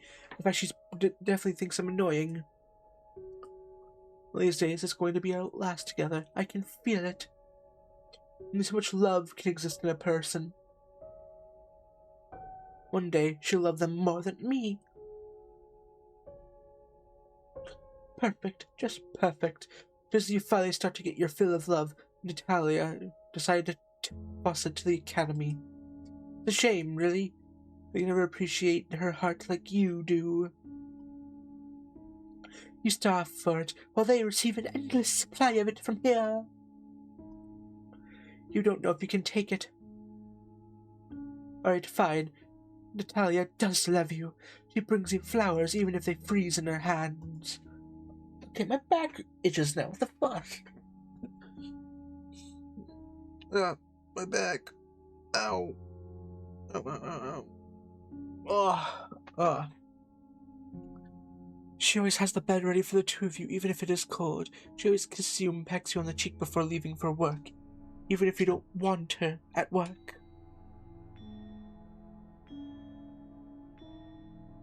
But it's just not enough. Is it so wrong for me to want more from this? I deserve to be loved too, don't I? Natalia would rather a demon eat her up than just stay here with me for a few days. Oh, so furnace is hell. What a shame. You lay in bed for a while, a very long while, then decided to cook some dinner for you to Natalia. Welcome home, Natalia. Hey, Lillian, how's your day? Pretty boring, actually. Especially since I'm pretty sure you were supposed to be home 12 hours ago. I'm trying to be fucking posh. God, I feel like I'm doing an accurate posh asshole voice. But I'm pretty sure you're supposed to be home 12 hours ago. What the fuck? So, I don't love work that much to stay there for 12 hours. Who the fuck does that? Ian. Sorry. Not sorry. I just really wanted to write about you. I'm a bit bored, too. It's better to be bored than to be eaten by a demon now, is it? Yeah, you're right. Made some dinner for us. Come sit. You're interested in salad. Who the fuck would be interested in salad? Again, all that work for nothing. With the apathy radiating off of Natalia. Oh well, what's new? Natalia, what's the matter now? Oh, nothing, I'm just a tad worried about my students. I'm not having the best time right now. You were right, the porter would defer us. Mom seemed pretty upset about something. I know she had my own business, but they were usually always so upset. Chatting in class, cracking jokes, even if I did find it annoying, it was part of them. Hey, they weren't doing any of that. They had this vacant look in their eyes. Turns out that demon kidnapped their mother, and they couldn't get over the fact that they weren't home when their mother was taken. And I can't just imagine going through that. Again, it's not really my place as a professor to be handling these situations, but as another person, I just can't ignore it. Do you ever think there's anything I could do to try and help them? I've already pushed some of the deadlines back. There's only so much I can do on a personal level. I mentioned that my colleagues seem to think I'm doing stupid.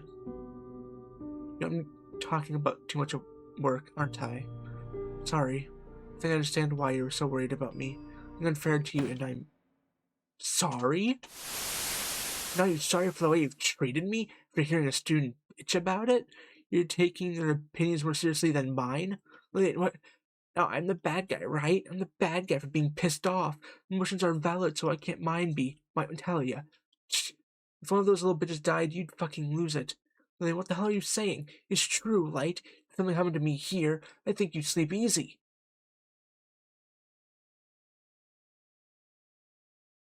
You don't know why Lillian is like this. You don't quite know why you're staying with her. You two need a break from each other. You start walking to the bedroom.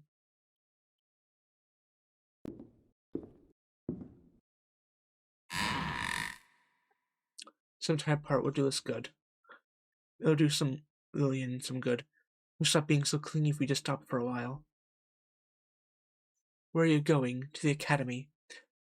I'm sorry that they're having you work such long hours. It must be so stressful. I'm sleeping there. So it's going to leave me here? That's putting it in a bit of a mean way. It is mean. I promise I'm not trying to hurt you. I'm trying to save us from each other. I don't know what's going on with you. We need some time apart. Just so we don't hurt each other, You think I'm going to hurt you? Where did such a thought even come from? What do you think? You're delusional. The more reason why we need some time apart. What a shame. You have such a lovely heart, Natalia. That's why we're together. When you give it all to me, it's so nice for both of us. But we have a little problem here. It's not all mine. It's divided up. Well, because you have an issue with committing to me. I should have seen this coming. Never told you this before, but it's how things always end for me. Oh well. My time with you is no different. What? A bright light envelops your vision, and all sound is muffled. You can barely make out Lillian's silhouette in the blinding light.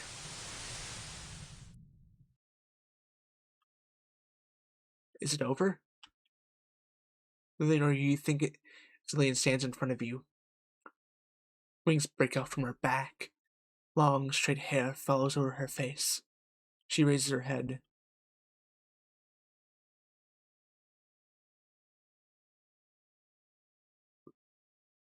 That motherfucker's a demon! And oh no, she's hot! Lillian? Lillian?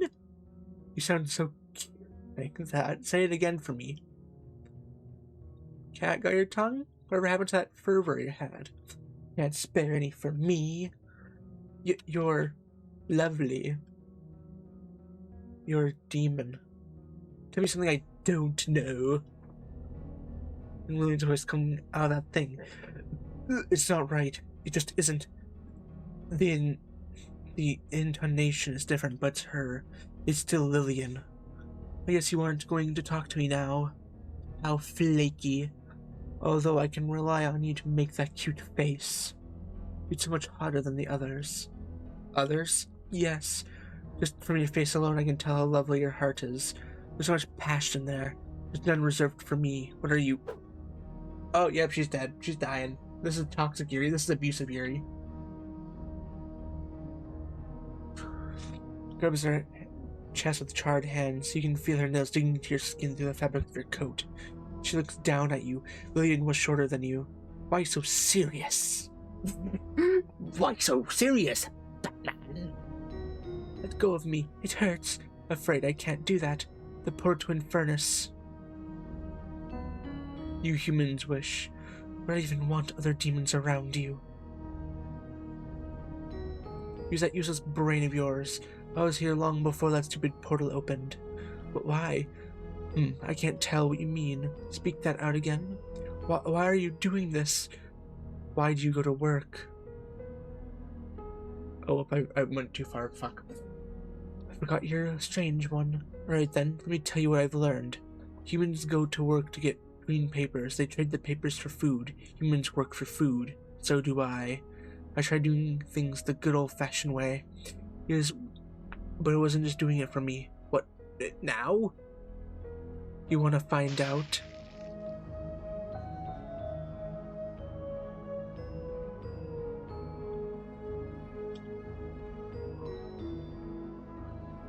Not that Screaming could have done much anyway. Oh! Think of it this way, though. Now your heart is being put to real good use. Your students are never going to see you again. Going to wonder where Professor Blanche is.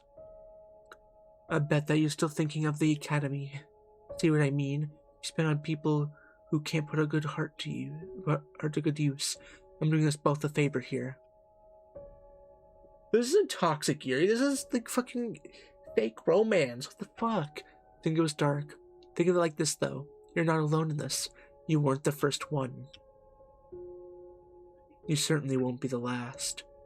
End. Man-eater.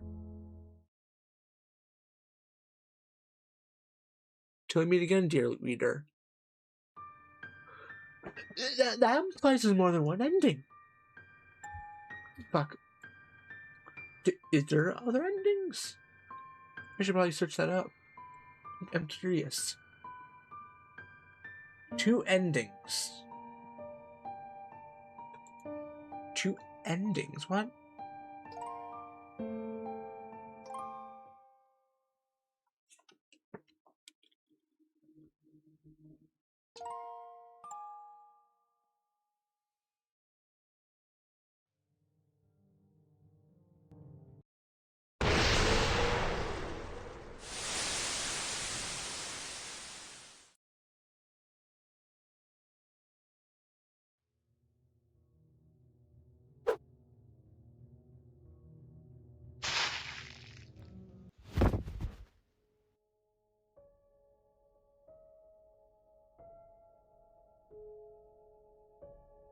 Yeah, I don't know how to get the other ending. There's no choices, I think.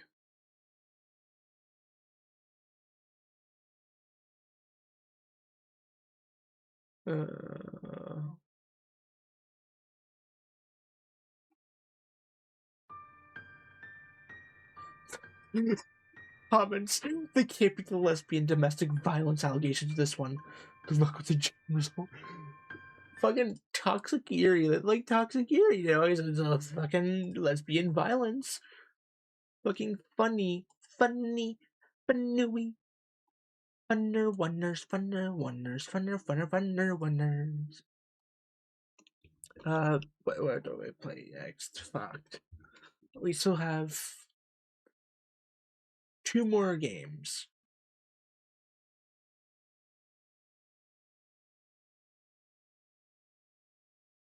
Uh,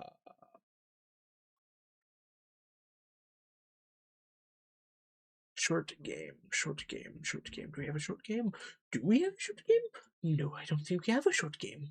I could play Indigo Park as the 4th game, but pretty sure that's like an hour long. That'll be too long, honestly.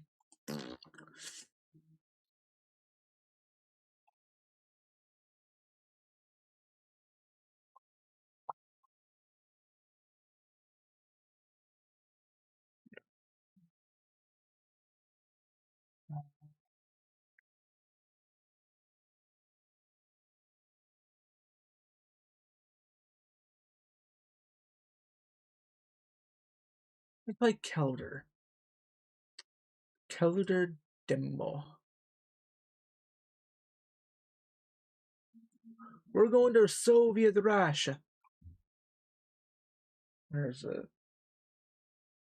Where is it? Curdell? Yeah, it's called Curdell. Settings. Let me turn that on.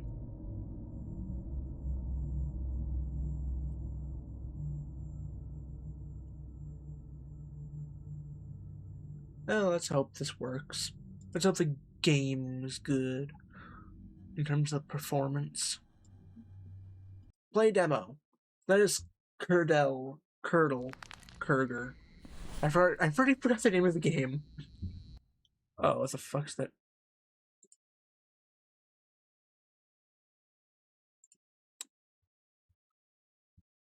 Okay. I have to deal with this smooth mouse that I dislike. I'm trapped in here. I can't escape. It seems like a lot of people been here and... Oh. They tried to dig a hole. There's rubble near the closed door. Had instructions or something. So it's kind of like Amnesia the Bunker.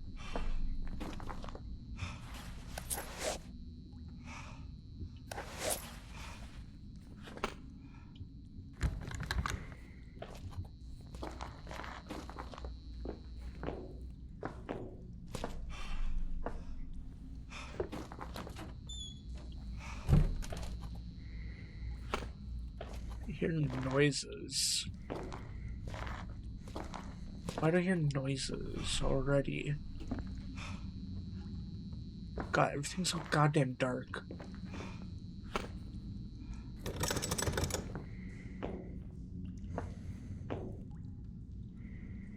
Can I turn that on? No, I can't turn that on. Why does it have to be so goddamn dark?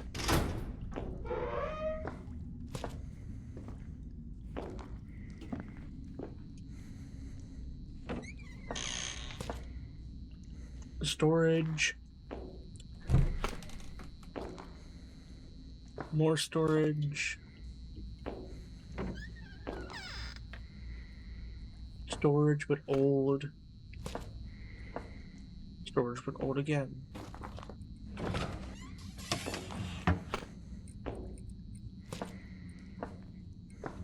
Or bunkering.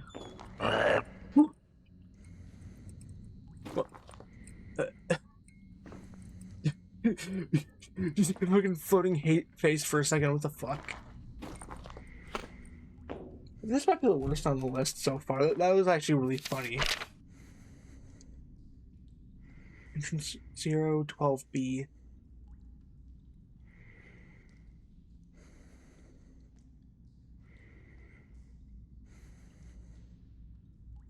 Russian mechanic. Try to forcibly pick the lock on door 012B. Using a screwdriver, subsequently he was detained by blank and later interrogated by blank. Okay. Interesting. Very interesting.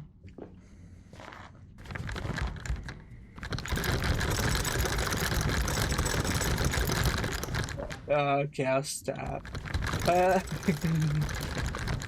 Okay, we can't open that.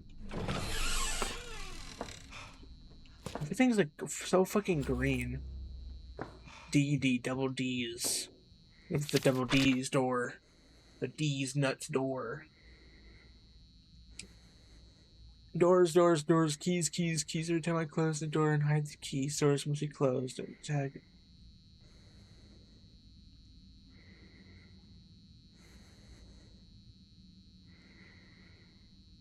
Okay.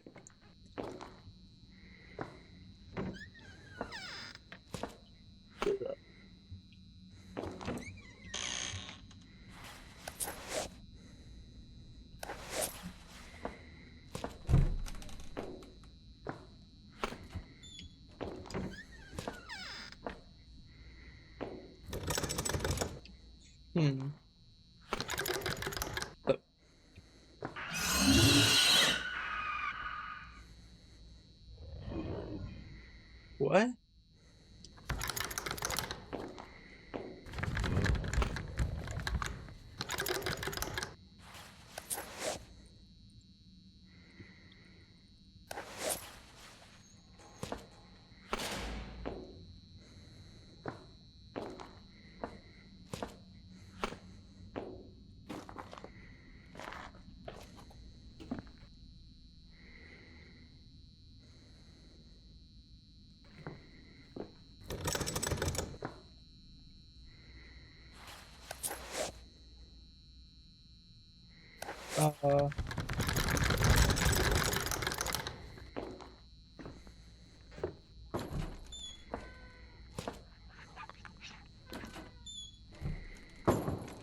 What?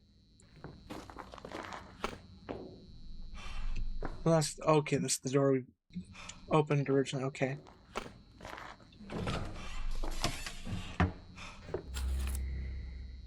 One.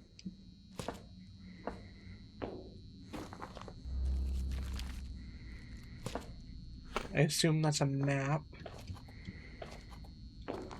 A map of the place. Okay. Yeah, I need a flashlight or something. I can't see shit in there.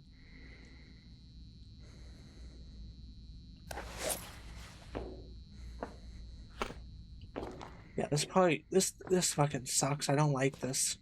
I don't like this at all, really. Just can't see shit. You know what? Actually, there's a brightness setting.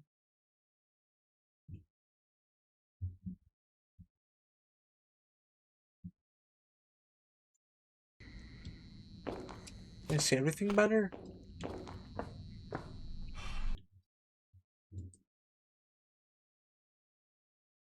Oh, render scale. My bad. Whoop.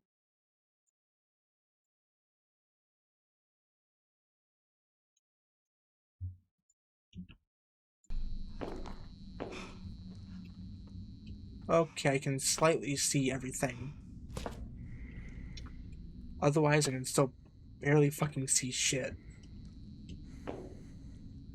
Who are they? I don't know who you're talking about. Who is this they?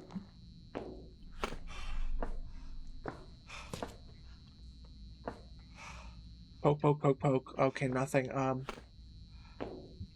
Where the fuck am I?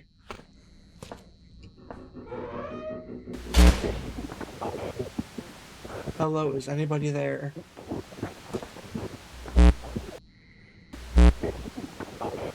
Don't leave. I feel lonely here.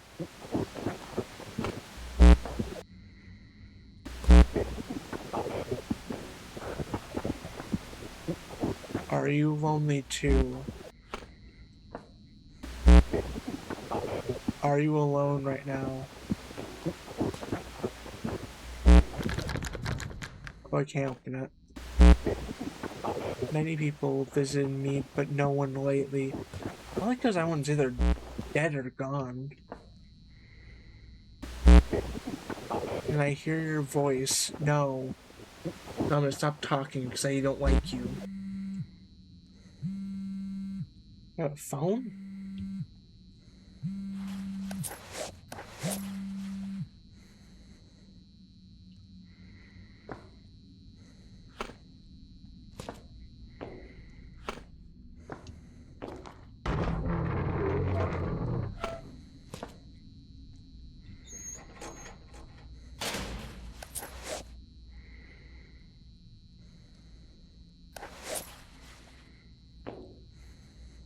This feels like that one old Tim War game.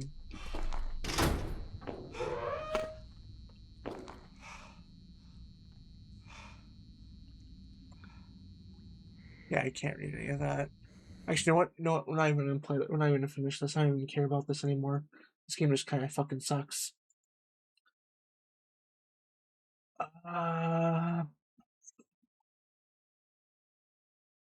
What will be our last? Actually, I think I know what.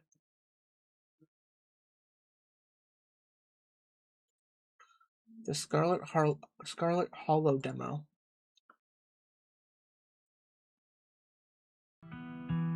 Something I know that's gonna be quality.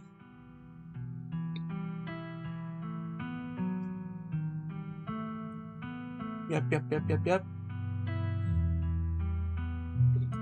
I can save everyone. Oh, that's flat. That's.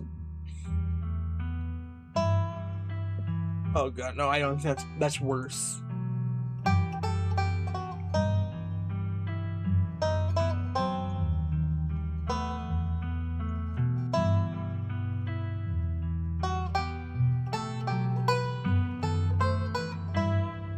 probably gonna mean to. Wait, exit from this menu.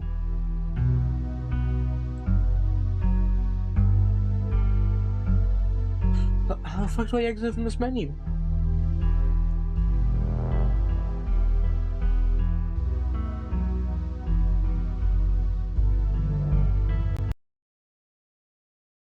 Okay, there, I had to do that because I could not close it for some reason or exit from that. Okay, there. Boom.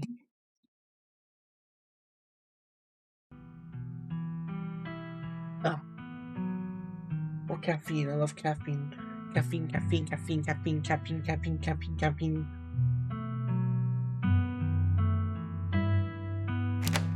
Oh, well.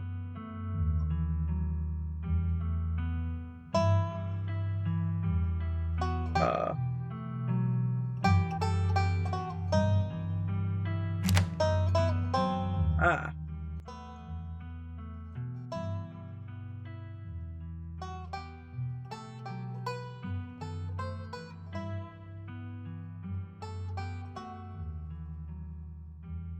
Alright.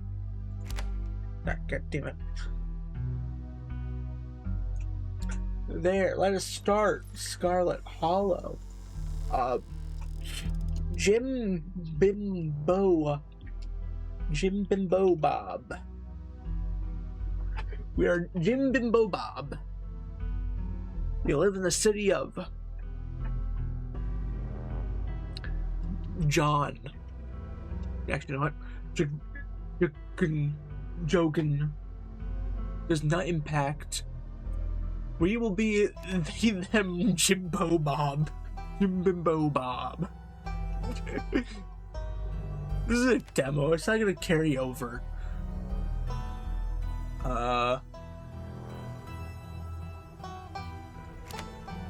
You just like it because you're probably a good person.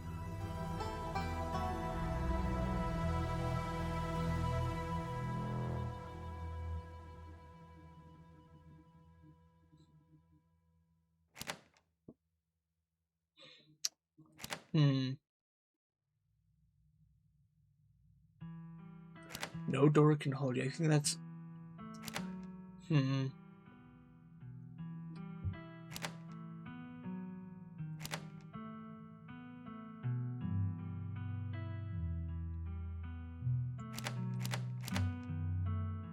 Street smart and interesting. Street smart and keen eye. That's what I'm guessing. You jolt awake as the bus hits a particularly nasty bump. You feel like you only just started managing to drift off, but now here you are, awake and still exhausted. For a moment, you're hazing on the details of where exactly here is, confusing the bus with many others that came before it. But as your mind continues to reassert its existence, the waking world, the past few days come back into focus. Longest cousin, the bad news, the 26 hours of bus rides with the countless late-night stops and senior deposits that felt unsafe even in the middle of the day. You wouldn't normally find yourself traveling like this, but your cousin bought the tickets. The funeral of Pearl Scarlet, your cousin's mother and your aunt. Seemed like something you shouldn't ignore, even considering your own late mother's rocky relationship with this side of the family. Fortunately, the end of your long journey is in sight. You were almost in Scarlet Hollow. So anyway, as I was saying... Oh no, he's still... Oh no, he's still here. He's been sitting next to you for the past 5 hours talking at you without pause. You're not even sure he even stopped when he started to doze off. First you thought he was just being friendly, but several hours of one-sided conversation ago. I was up in Maryland looking for work, but mostly messing around because I was a dumb teen. Me and my buddies were doing our usual prank stuff, you know, pushing joggers into the harbor, that sort of thing.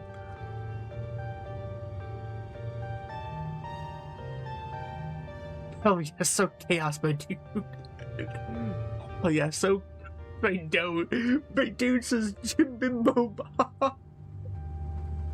I knew you'd get me. You and me, we're kindred spirits. I can feel it. This girl comes up, swinging her purse, yelling about how she was gonna call the cops or whatever. It was hilarious. She actually hit my friend and he said it hurt a lot, so I guess that she really was mad and not just playing. But she kept swinging, and soon enough, she lost her balance and fell in the harbor all on her own. We didn't even have to push her. We had a good laugh and fished her out, and her phone got so she couldn't call the cops on us. We wound up hanging out all day. She kind of became my girlfriend after that. We've been on and off for about a year, so it's pretty serious.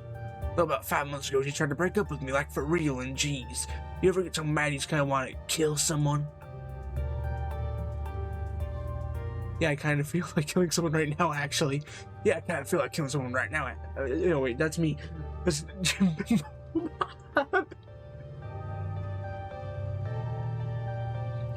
Yeah, I kind of feel like killing someone right now, actually. You flash an annoying glare. See, you get it. You never know what a broken heart's gonna do to you until you're staring at it face to face. You can change a person, you know, makes them see they can think things they never thought they could. My God. Read the room. I honestly could have killed that woman. And when she's giving birth to our son right now, so I'm trying to get up to Virginia to be there for it. But I don't know if I'm gonna, like, into that stuff. I might just want him to bus to New York or something instead. I've always wanted to go there. Just move away so can. You were so worked up by the thought of losing her that you threatened to kill her. Now that she's giving birth to a child you created, do you either plan on running off? You either love her, think about whether or not that love is strong enough that you'll be able to handle raising a kid together. Think about how your actions are going to impact his life and whether removing yourself will be better from in the wrong one. Yeah, good stuff to think about. Anyway, where did you say you were heading? God, this dude, this. Scarlet Hollow? Oh, the Hollow, huh? That's what they call the hollows up in the mountains, you know. I heard a couple of buddies who went up there to work in the mine. There's a coal mine up there in the hollow, you see. And there's always a job busting or two on the boards around here. I never wanted to do that kind of thing myself. I like my lungs the way they are, thanks, but my buddies got desperate enough to try it. I haven't heard from them for a while now. Now the thing about it, I should see if they're on Facebook, see how they're doing up there. Hope he didn't die.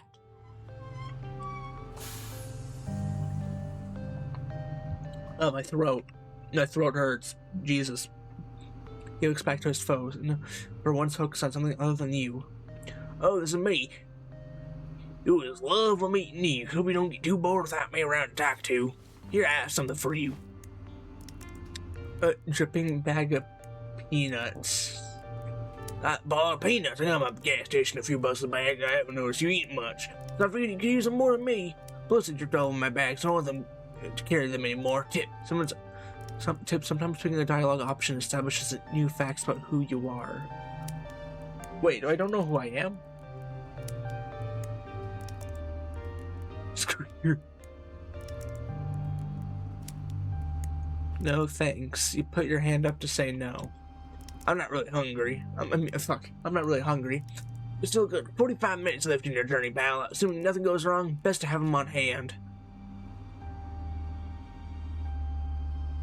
I don't like this. Well, there, I'll leave you. Safe travels, friend.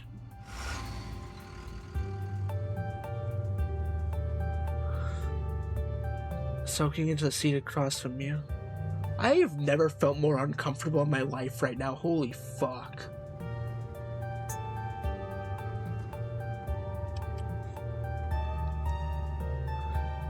Next stop, Scout Hollow. Into the line. Almost there.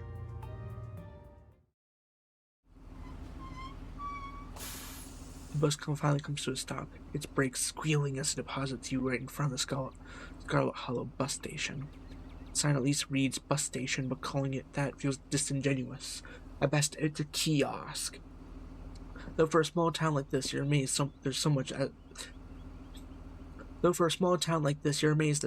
as a road, let alone a bus that drives on it every week. Oh, aye. The driver quickly shuts the doors behind you and starts the engine, kicking up dust clouds as he pulls away, eager to leave you in this place behind. Hey, Jim Bimbo Bob.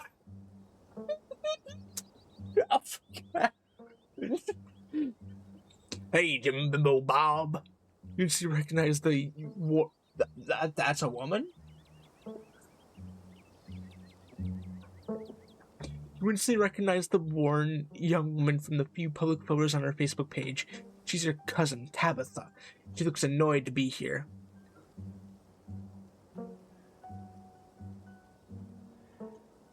You say nothing. Let's get back to the estate. I don't want to spend more time down here than I have to. Your cousin turns emotions to an old BMW parked near the bus kiosk. You follow her, clambering into the dusty relic.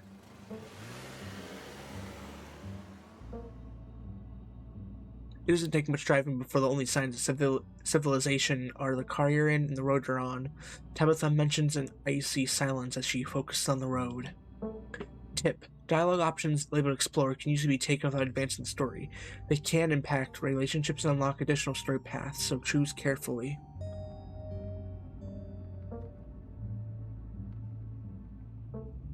How are you holding up?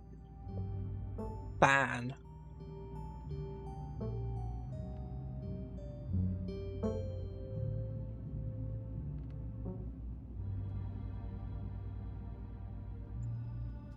You don't have to hide how you're feeling around me. Fuck, no, it's me. Goddamn, I need to read who's talking first. Goddamn, I don't want to make. Ugh. You don't have to hide how you're feeling around me. We're family, even if we just met. She sighs a particularly heavy sigh. Look, I appreciate your concern, but I'm fine, really.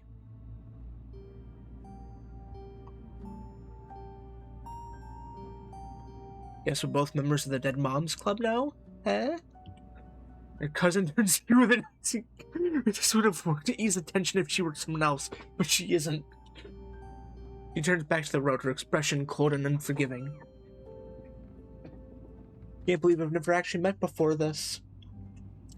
You have your mom to thank for that, or had, I guess.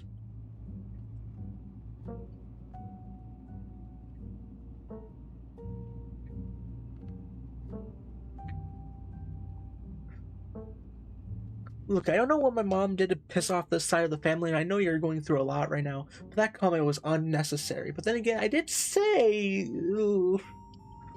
Your cousin stares straight ahead, her expression icy. So, the funeral. The funeral's on Sunday, right? Yep, like I told you.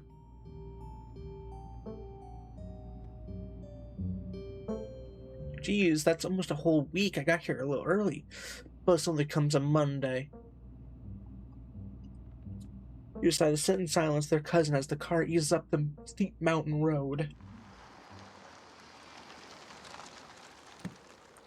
And here it is. The Scar Estate, though it's seen better days, its crumbling elegance is not lost on you. Someone used to cramped apartments in gray cities. Your mother told you about this place many times before she passed, always with an anger beneath her words. The faded majesty. What's imagined doesn't quite compare with what's in front of you. To stare at it perched on the crumbling cliffside, you can't help but feel like it's something that left to rot a long, long time ago.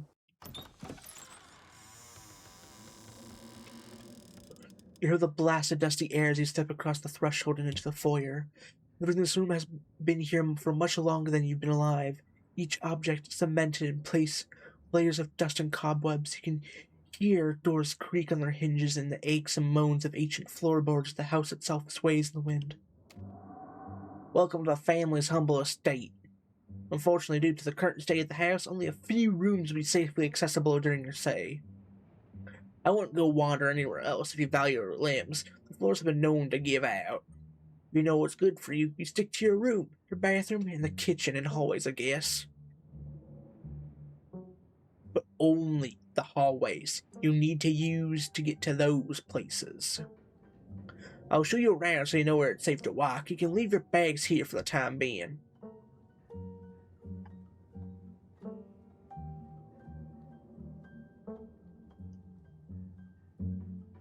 This place is falling apart. Oh, so you're the expert on how to take care of a mansion all of a sudden. It's not as easy as you think, okay? It takes a lot of time and resources. What you see right now is still livable, so mind your own damn business. Let's get this tour over with. Follow me. Put your bags down and follow Tabitha through a long, dusty hallway. She delicately steps over holes and tears in the floor, and you do your best to trace her steps. Kitchen. On Wednesdays, a woman from town comes in and does the cleaning. Her name is Janie. I wouldn't recommend socializing with her. She'll talk your ear off. If you need any food, there's fixins for peanut butter and jelly.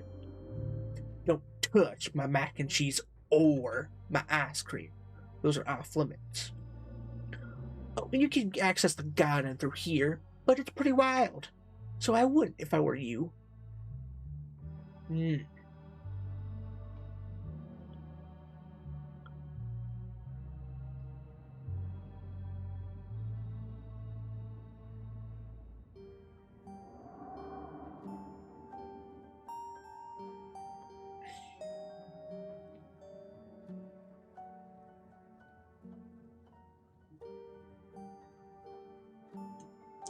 I might want to eat something other than PB&J this week.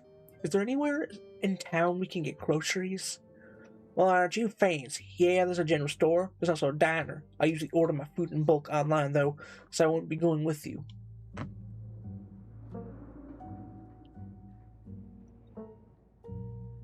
General store. How very folksy.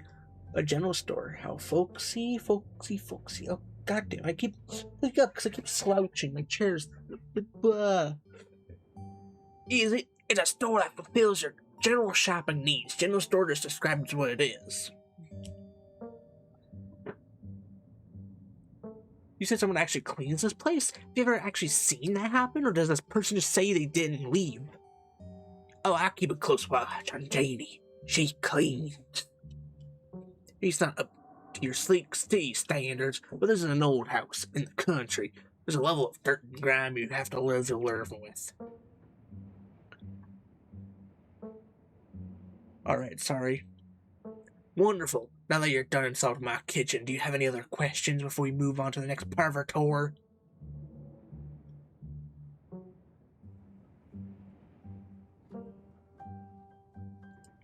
P&J, how do you know it was one of my favorites? I should get a big bottle of water so I can actually drink more water. My throat hurts already.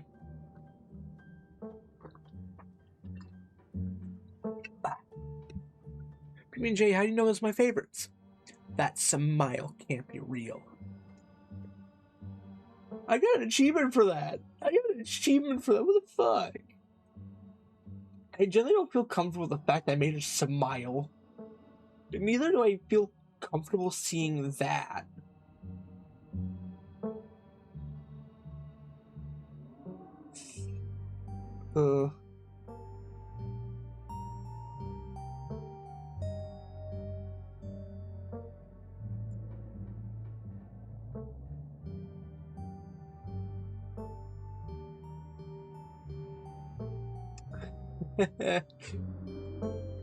I didn't, but good for you. I didn't, but good for you. What if I want ice cream? Then you can buy yourself some at the grocery store. If you touch my stash, I won't know, and there will be consequences. Alright, what's next on the tour? Bathroom. Follow me. Great, it's been hours since I've gone. As the two of you leave the kitchen, you pass by a tuxedo cat sitting on the countertop. Cat, pet. Oh. Before following your cousin down the hall, you decide to pet the cat. She bites you hard and hisses violently. Tabitha sighs. As you've now learned, you should not pet poor Frau. If she wants to be pet, she'll let you know. Come on, the bathroom awaits. You once again follow Tabitha through a long, dusty hallway. Maybe after a few nights, it'll get easier to navigate these spaces, but for the time being, you feel lucky to have not fallen through the floors. Guess bathroom. Not much to show. It's a bathroom. I'll wait outside. Do what you must if you must. It's a wretched bathroom. Piles of junk set untouched in the corners of the room. Mystery stains paint the floor. This place was like a war crime. What the fuck? I don't... Are you sure this toilet works? Yeah, that's why I wanted it. The water bills get paid, therefore the toilet works. Now do your business so we can move on. But it's so crusty. It's fine. Don't be so dramatic.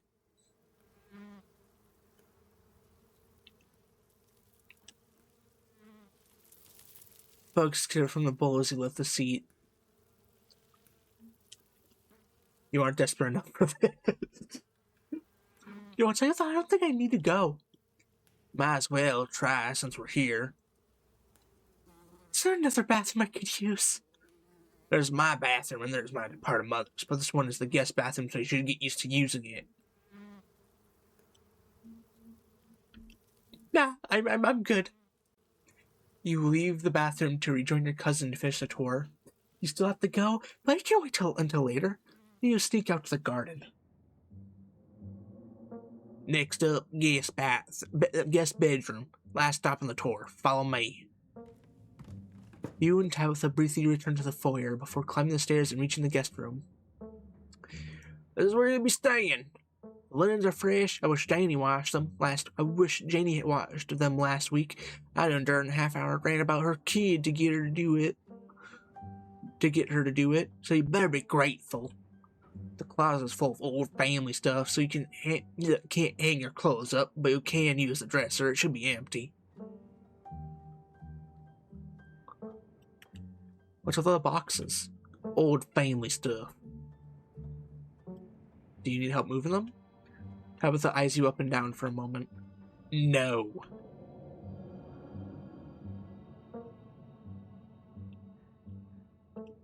Who used to sleep here? When? This house is almost 150 years old. Many people have slept here. And now you sleep here, carrying on the fine tradition of bedrooms being slept in.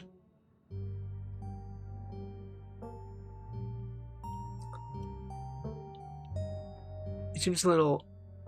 You spend a moment searching for the right word. Dusty.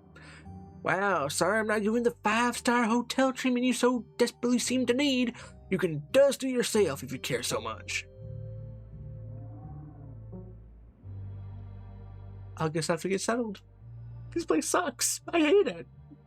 I guess I'll start to get settled. Follow me, I'll take you back to the foyer so you can collect your belongings. That concludes our tour. I'm afraid I must return to my duties, so you'll have to entertain yourself for the rest of your day. Don't expect to see much of me.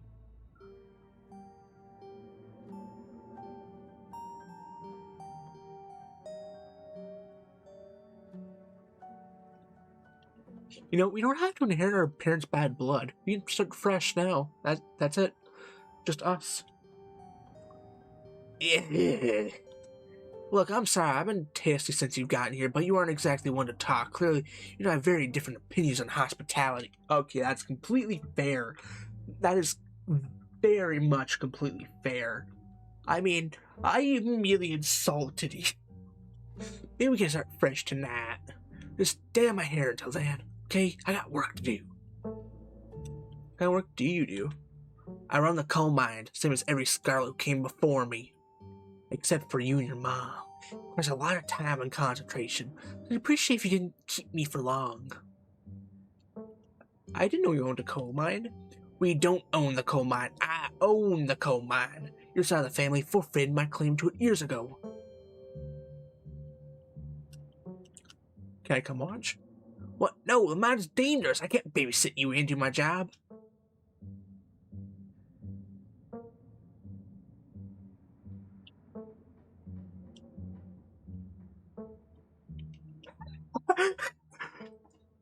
Hashtag.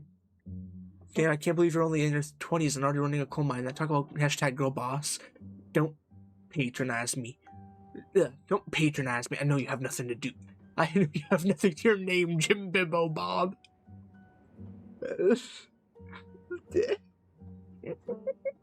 I have the last name Jim. I have the name Jim Bimbo Bob. JBB for Jim Bimbo Bob. Any other name questions before I leave?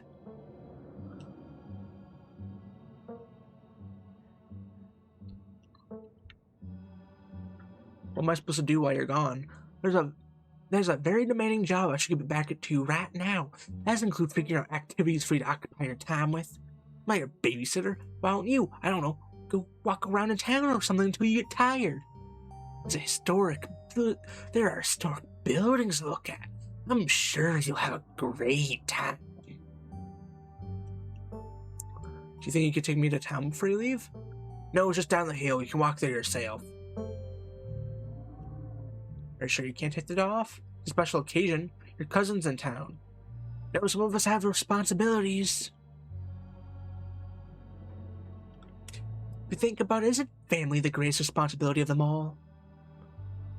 That's rich one from someone whose mother abandoned us because she didn't want to run the family business. And now here I am, the only person left to manage the estate, and here you are, asking taking me away from my duties to hang out with you. I'm going back to work. Stay here, go to town, do whatever you want. Just keep out of trouble. I won't keep you, but we should hang out when we get back. We'll see. There's a lot that needs to get done this week. Your cousin leaves to the front door. Now it's just you in the sprawling, decrepit estate. You haven't had anything to eat all day. The only things louder than your stomach right now are the creaks and moans of this ancient place. BB&J sounds exactly what you need to take on the rest of the day. You head to the kitchen. You're back in the kitchen, ready to craft a beautiful peanut butter and jelly sandwich. Is a daunting task given the state of the place, but the aggressive growls of your stomach, or your fear of food poisoning. To get started, you need some peanut butter, some jelly, bread, a plate, and a knife. Approach Frofro. Search the fridge. Your eyes catch a note taped to the door reading, Janie, stay out, in all caps. Below it, separate handwriting are the words, okie dokie. You open the fridge, you already feel a deep urge to wash your hands, even though you have yet to touch anything other than the handle.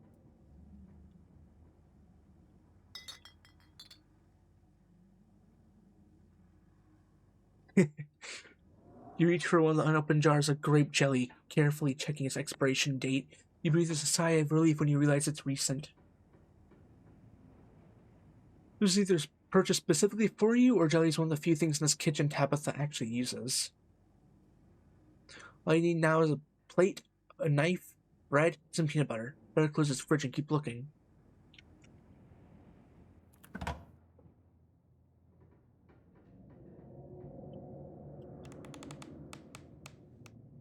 Tabitha sure loves her mac and cheese. That is a lot of mac and cheese. What the fuck? You squint in the darkness of the pantry. Behind the molded bread, a single book lies forgotten. A thin layer of dust clicked on its cover. You pick it up. You flip to a bookmark page. Both calf sprain and aspic are unappetizing enough on their own. You can only imagine how vile a combination of the two would be. What kind of person would call this their favorite food? No wonder your mom ran far, far away from this place. Eddie's favorite. Serve on toast or with plain crackers. Ew. You shut the book and put it back in its place. Wait. Doesn't eating brains give you like some form of mad cow? King of peanut butters, and only 3% of each jar is mashed up cockroaches. Ew. All you need now is a plate, a knife, and some bread. Pick up one of the non-moldy loaves of bread. Great. One step closer to a satisfying snack. One thing you need now are a plate and knife. Yep.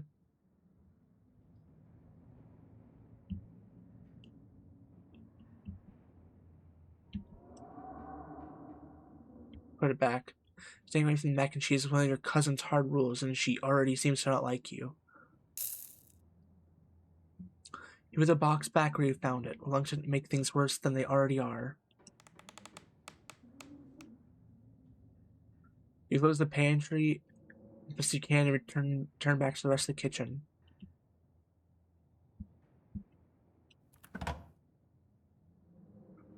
Kevin's mostly where Tabitha keeps the dishware and oddly enough the utensils.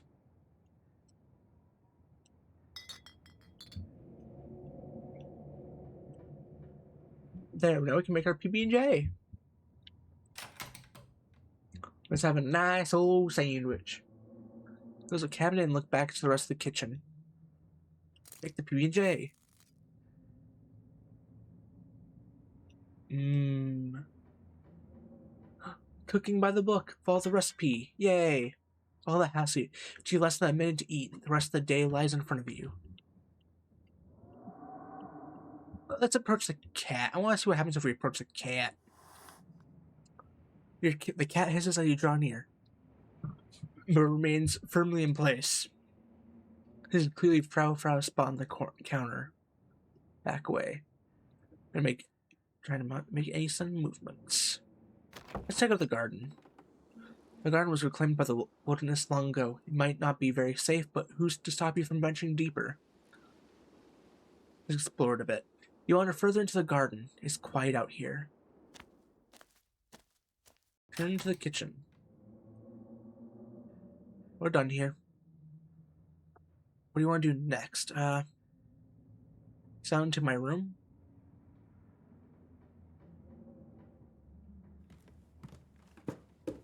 Stand at the entrance to your room. Oh! You drag your suitcase over to the drawer and open the bottom drawer. The possum looks within it is quiet but angry. Pardon me. You gently close the drawer, leaving the marsupial in peace. This drawer belongs to the opossum. There's nothing you can do about it. Okay. Oh, what the fuck? Why is my goddamn phone falling over? What the fuck? You open the drawer next. It's empty. As good as a place you'll find to put your clothes.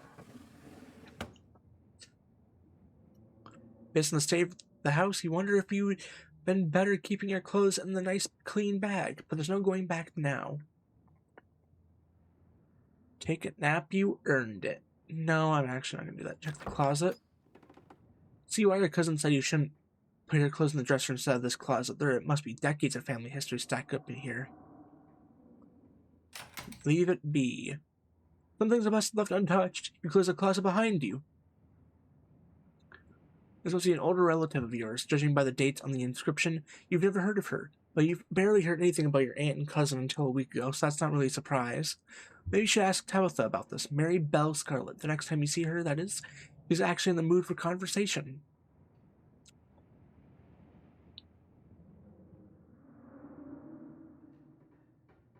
Look out the window. You can imagine how beautiful the garden must be in its heyday.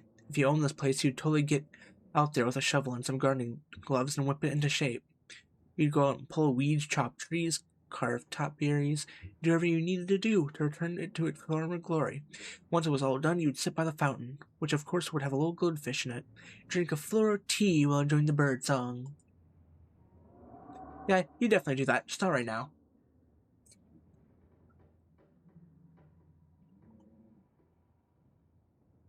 Might as well head to town. I mean, now that you're settled in, there's not much left for you to do here other than head out and explore the town. You do just that. If you had known you'd wind up having to walk all the way back to town, you'd probably have just asked Tabitha to leave you at the bus stop, especially with how unhappy she seemed to see you. Only you could wipe the slate between the two of you clean and bury some of the tension, though. Maybe her mother's funeral isn't the best time for something like that. Then again, maybe it's the perfect time. Continue down the path. It's really pretty out here. Probably made it back to town. The holler, as that guy in the bus called it, has probably seen better days. It has the feeling of an idyllic country town, but sidewalks are cracked and many of the storefronts are boarded up, their windows dusty with age. A chill breeze sweeps down the lane and you shudder, suddenly feeling as if you're peering into a grave. Dago! Gretchen, come back! Quit bothering strangers! Sorry about that. Gretchen can be very slippery when she wants to be. She loves to get loose and cause havoc. A pug! She's so cute! I love pugs. They're so cute. She's really cute. She looks very cute. Like, she's cute. Sure, most of her teeth have fallen out and she's got a couple of weird growths. But for a 17-year-old pug, that's pretty good. She's 17? Really old for a dog, right? It sure is. She's about 84 in dog years. I hope she beats the current record holder and makes it to 19. Or better yet, 20. The more time we get together, the better. Isn't that right, Gretch? But where are my manners? Talking to you for this long without introducing myself? I'm Stella. It's not often I see a strange face up on the holler. Every now and then, there's a new crop of coal folks, but you don't look dusty enough for that. You aren't in town for the funeral, aren't you? The Scarlet funeral?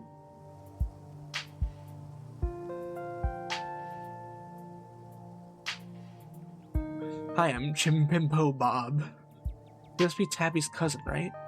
That's the only person I can think of who would come to town for the funeral. How she's holding up. To be honest, I've been a little worried about her, all alone up in that big house.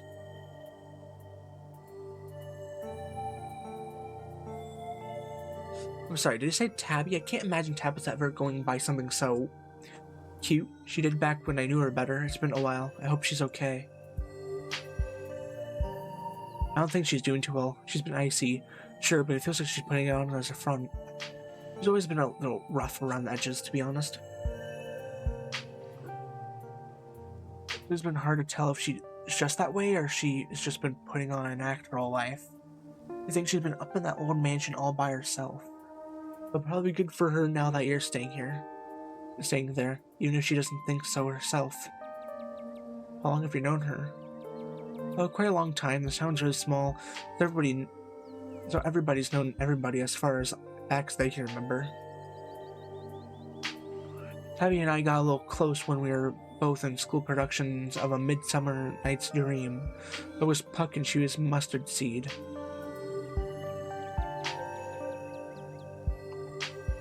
As you might have expected, she was more than a little prickly, but I managed to soften her up in the end. But then she graduated and that was that. Oh, and if you just go to town, you must be starving. And if you just got to town, you must be starving. I was just on my way to the diner for a coffee, and they got amazing biscuits, my treat. Yeah, sure, why not? Awesome, let's go. So there are people living here. The pleasant aroma of greasy breakfast food hangs heavy in the air, in contrast with the empty, lifeless atmosphere of the family estate. The diner is filled with a comforting din of human life, all of which grinds to a sudden halt as the patrons realize that a stranger has entered the establishment.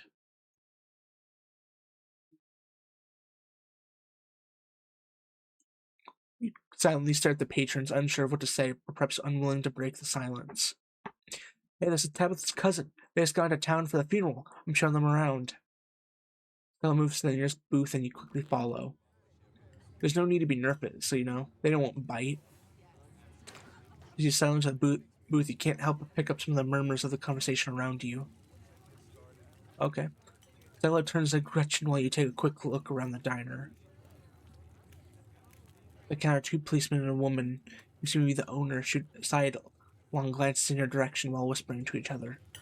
That must be Vivian's kid. Never thought we'd actually meet them. Look so much like her. Oh yes, those eyes are unmistakable. That haunted look. I always thought it would go away when she finally got out of this town, but I guess unhappiness was baked into her DNA. Mm-hmm. A young mother and her syrup-stained child sit at the table across from you. Mommy, who's that? Don't stare too at them. She's Miss Tabitha's cousin. Oh, so that's why they look so sad. I would look sad too. If I had to have Miss Tabitha as a cousin, do you think Tabitha's cousin is mean too? I don't know. I'll find out next time I go visit Miss Tabitha. Are you gonna finish your pancakes? They're almost cold, sweet pea. We've got to get home to help Daddy. In the far back corner, a man sits alone at a small table, sipping coffee and reading a newspaper. Huh. Why are so many strangers who wander in town never gorgeous blonde ladies of an appropriate age? Why is it always cold boys, punks, and whippersnappers? Lastly, a group of coal miners sit hunched around a corner booth, readily scarfing down heaping plates of food. What do you think? Another youngin' looking for mine work? No, wait, clearly don't got the stomach for it. That's gotta be the boss's cousin. There's that funeral this week, if I'm remembering right, for old Miss Pearl Ann. May she rot in peace. Oh, let that great lady rest, Zax. One shouldn't speak ill of the dead, no matter how foul they were, especially before they've been so much as laying to rest. If you've been around in her heyday, you'd be speaking ill too, Rodriguez. He's right, nastiest woman I've ever met. That Tabitha is a blessing compared to her. There's the whole lot of them. May every scarlet burn in hell. That's enough of that. Okay, so the Scarlets are hated. Okay, that's fun. Hey, Stella. I went ahead and fixed you up a coffee. The quietly placed a cup of coffee in front of Stella. Needed some bacon for the little lady. Gretchen sifts the bacon and digs in. Timmy can hide the... Oh. Aww.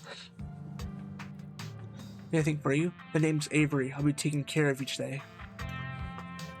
Isn't bacon bad for dogs?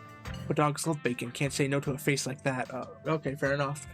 You're just like one of those 110-year-old ladies who's had a daily glass of wine her whole life. So why stop now? I mean, it's been such a long day. Anyways, don't worry. I was keeping an eye on her diet. I gotta go in a sec. Want anything while I'm still here?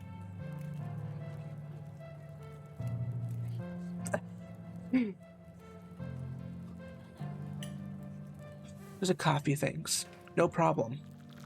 Avery pours the fragrant brew into the empty mug in front of you. They linger after pouring your coffee, turning to you nervously. Oh, and I'm sorry for your loss. Before you had the chance to respond, they're gone. Should have gone for the biscuit. They're really good, but I guess you've got all week, maybe. We'll get one tomorrow. I mean, the funeral's not till Sunday, right? And that gives you quite a bit of time to slum around town. I'm trying to think if there are any cool events going on this week. There's always the reading adventure at the library, which is supposed to be for little kids, but I do it every month anyway.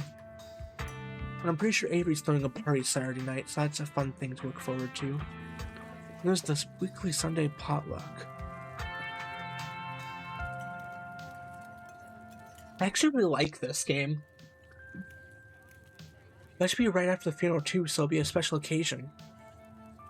Is the potluck like a church thing? It'd be weird for me to come if I'm not a member. No, the Sunday thing is coincidental. It's actually hosted by the library. Not too many people go to the church around here, if I'm being honest. Isn't this like the rural South? That's gotta be unusual. I know, we must seem like such heathens. There's plenty of God-fearing folks in town. They just aren't the biggest fans of the local church. Interesting. Well, the building's okay, but the pastor's another story. There's something a little off about the guy. A little creepy. You'll get what I mean if you ever meet him. And unfortunately, you probably will. Anyway, those are all the big events I can think of. As for the day today, any idea how you want to kill time for the rest of the week? You have something in mind? This feels like a loaded question. Was I being that obvious? My job means I spend a lot of time in the woods with the camera. Now it's better when someone else is there too. Before Stella can finish, Avery returns biscuits in tow. Hey, when you want to give you a biscuit on the house, she sends her condolences. Okay, now you haven't introduced yourself.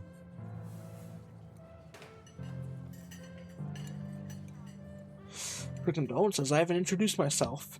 Oh, sorry. It's that most people in town know about you. Sorry, I'm sure that must seem creepy. Oh, well, I guess that cat's out of the bag. The Hollow's a small place. Everyone knows everybody, and that includes extended family.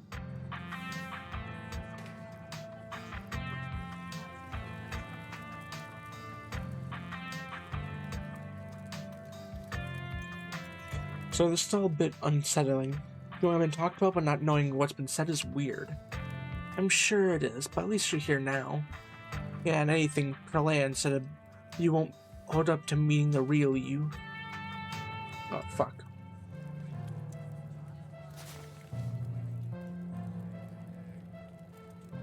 Damn it, I can't go back, damn it. Well, I might as well say... Oh, dialogue history. I said he won't be holding up to meeting the real you. You can always make a good first impression with this weight clean with the whole town. This can always make a good second impression. When I fails, can always make a good... Oh. Oh god, what was she saying about me? Oh geez, look, I'm sorry I said anything. Hey, don't worry about it. Perlan was a gossip and would do this sort of thing with everyone. Spreading weird little rumors about folks that was kind of a trademark. But enough about your aunt. You got a biscuit to enjoy. Ooh. Ooh, that sounds yummy. Buttery warmth emanates from its surface. You take a bite. It melts in your mouth as if nothing but butter's been in a thin matrix of dough. Really, this is the perfect biscuit.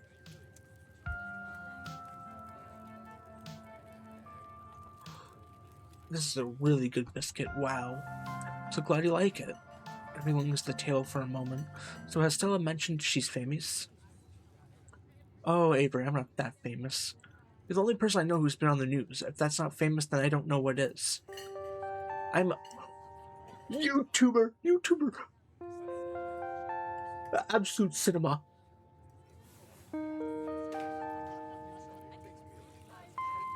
No, I'm not that mean. What kind of videos do you do? Cool, what kind of videos do you do? She hunts cryptids. You should really check out her channel, Jim Bimbo Bob. It's amazing. I think the best video is start with that river one, the controversial one. Oh yeah, the Catawba River Hunter. I didn't expect much out of the footage at that time, but wound up doing numbers. The River Hunter is a cryptid that's only known from a single sighting. 2 Boy Scouts thought they saw something big and weird in the Catawba River. That's all I had to go on, but then I wound up catching this on camera. It shows you a clip of something in the river. Despite the shaky camera footage, you clearly make out the shape of a creature's head and its relative body proportions. You're pretty sure it's a cat, and a big one at that. Some folks said it was a beaver, but if that was the case, it'd be at least twice the size of any beaver I've seen. I also had people saying it was a dog or even a capybara that must have escaped from the local wildlife sanctuary. Still not sure what it was, and I'm not the only one who saw that thing with my... I'm the one who saw that thing with my own two eyes. It's like a big cat. See, he's got those little kitty ears right there. Maybe it's a mountain lion. No way, it's absolutely not a mountain lion. There are no mountain lions this far east. I did a whole video on the Appalachian mountain lion myth and found Jack's squat. There's no reason one would be swimming in a river like this. They're not fans of water. The body is too long. No way. First, I'm a fan of the capybara theory. There's always people keeping those things as exotic pets. Kind of a sewer gator type situation. Exactly, some exotic pet owners set it free and now it will roam forever from the Catawba, confusing the Boy Scouts and YouTube commenters for years to come. A brief quiet settles in across the table. Gosh, all this talk about work reminds me of how behind I am. Thanks for the biscuits, Avery. I think it's time for me to blow this popsicle stand. Stella slides a 10 towards Avery and squeezes up the booth, Gretchen in tow. See you around, Jim Bimbo Bob. Tell her Tabby I'm around if she ever needs me. I'll get back to myself. Hope you have a nice stay, Jim Bimbo Bob. We're alone in the booth. It's already paid, but that doesn't mean you can't leave a tip. Should you, though?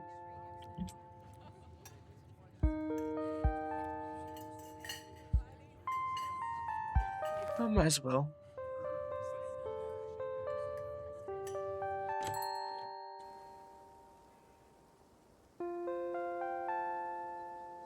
Stella managed to pass some time. There's plenty of daylight left. Maybe it's worth spending more time exploring the town.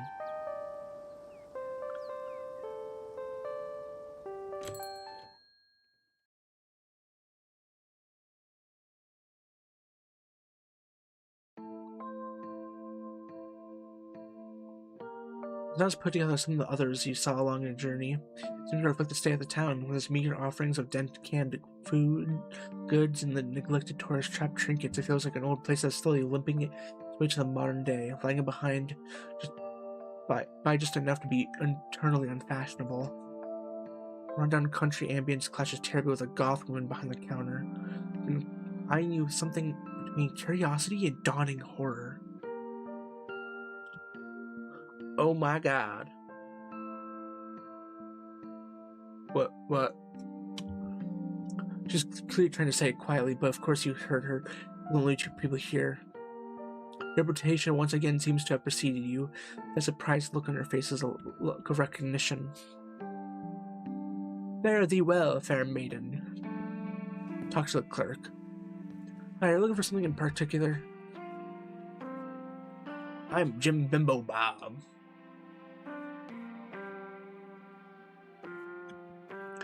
Yeah, everyone in the town knows you, sorry. I'm Kaneka. Kanika? It's only fair that you know my name since I already know yours.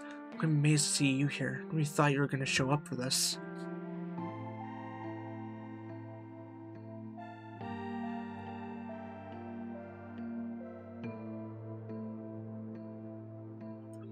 How do you get away with that fashion like that in a rural southern town? What? What? Like, they're gonna try me for witchcraft? Sure, I get weird looks sometimes, but there's definitely ladies in town who have made it their job to save my soul. There are way too many hippies in these hills for most people to be concerned about what I'm wearing. My mom is Queen Hippie, so I'm probably the least witchy person I know. Everyone my mom talks to might as well be wearing a pointy hat and carrying a broom.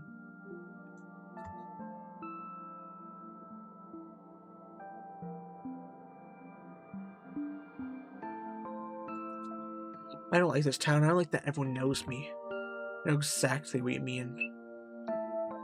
Everyone here has known me since I was a baby. It's like I'm a perpetual teenager to them. Like your mom got before you ever had to deal with that. I better get out too. Breaking one of these old foggies sitting on her porch telling her grown adults about something they do when they're 10. So what do you think of Tabitha? It depends. Are you guys friends? I don't know. I just met her. Well, if she did a little mean, try not to take it personally. That's just Tabitha. She clearly had to stop herself from saying bitchy. Good luck with her this week, I mean it. That stuff that she and Perlan used to say about you, well, it doesn't bear repeating. My aunt used to talk about me? What did she say? If you really want to know.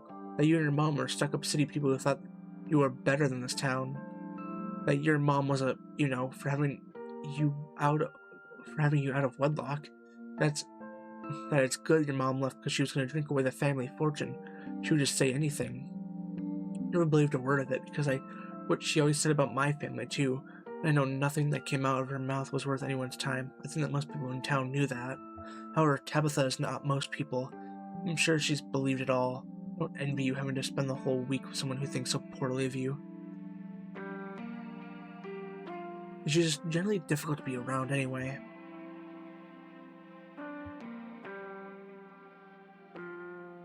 You sound like you're very fond of this place. No, I've not been here long enough for a lifetime. Being out is always easier said than done.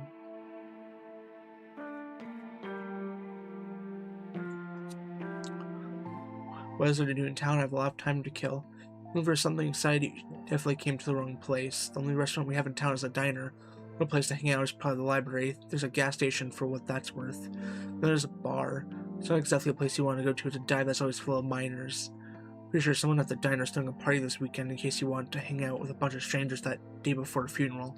If I were you, I would just wait out the week, read a book, and hope the days pass quickly, then go back to your life and forget you're ever here.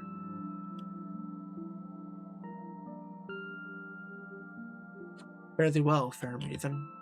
Wait, just say, is that how they talk in Jogadin these days? Fare thee well yourself. Have a good one, Jim Bimbo Bob.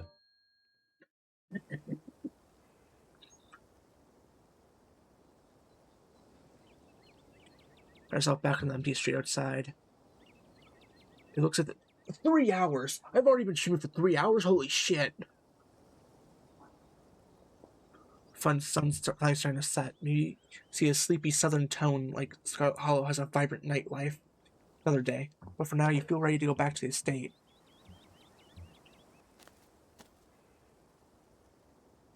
You return to the dirt road, beginning the trek back towards the estate. As the sun sinks deeper into the horizon, the sky is flooded with orange and pink hues. Clouds around you darkening and stretching out over the path. Mountains seem to make night come quickly here, their rounded hills blotting out the dying sun prematurely, casting the valley of Scarlet Hollow in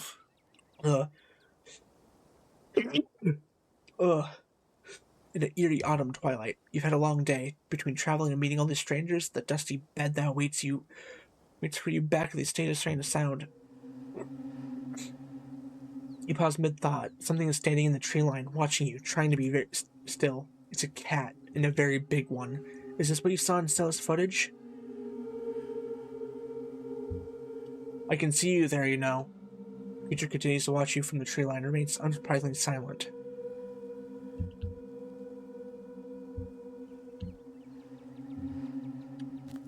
You walk backwards to town. Neither you nor the thing watching you breaking eye contact with each other. The foliage in the tree line snaps and crunches as you walk, matching your pace, and the creature you encounter is intent on stalking you. And then emerges, a good fucking liar. fucking liar. Then it emerges an honest to goodness mountain lion, and there's something horribly wrong with it. I can see that it's bubbling. It takes another step towards you, drool leaking from its slack mouth.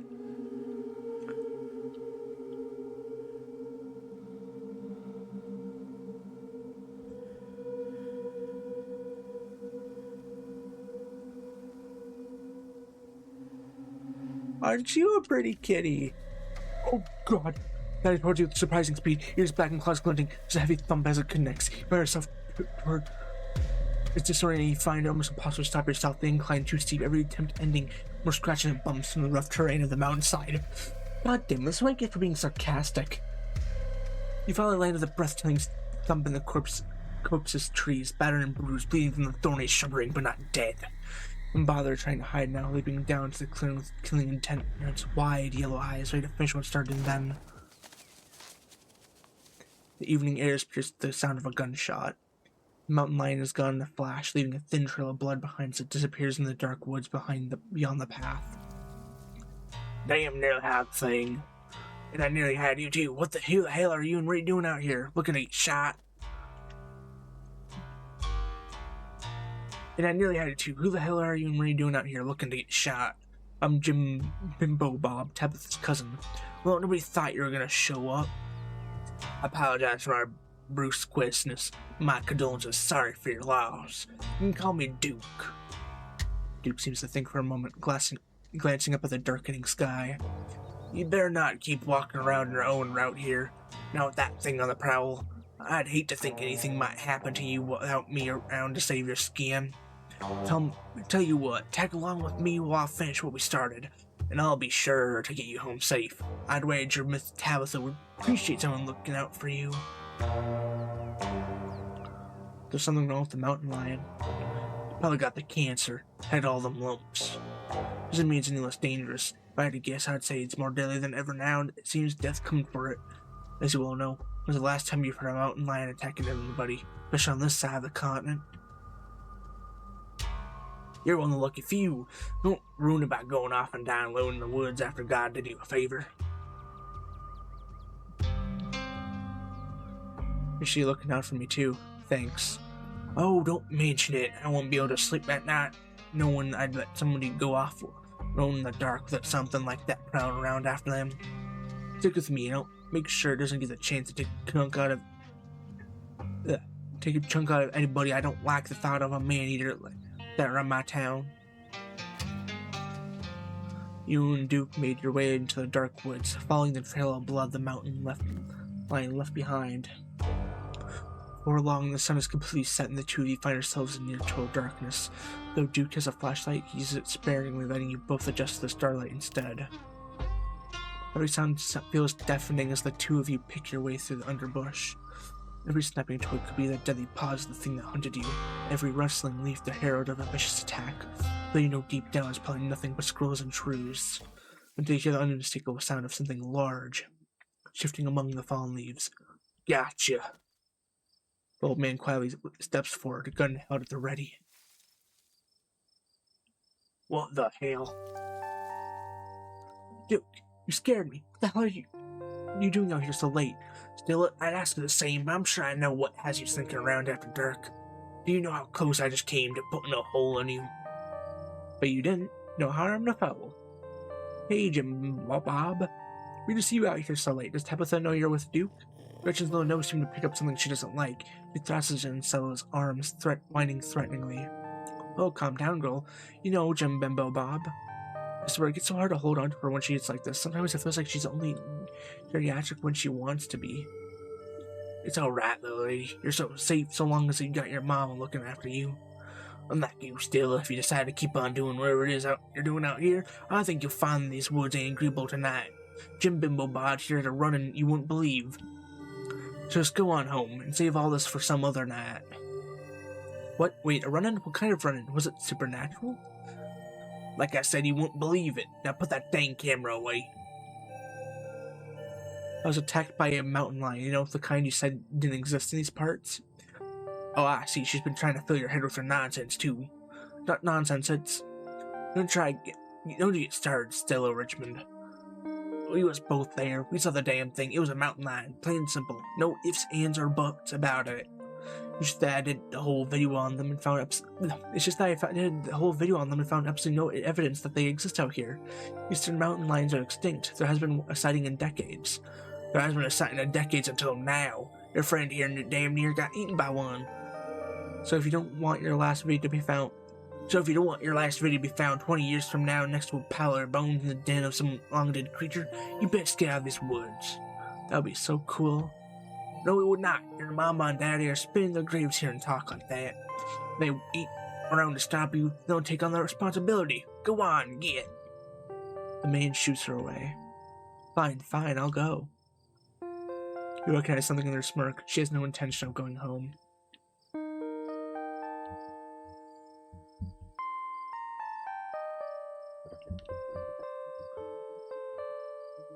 He lets the lie slip by unnoticed. I think she can handle herself. Maybe. Hopefully. Good, you and that little lady of yours should go on home and get some rest.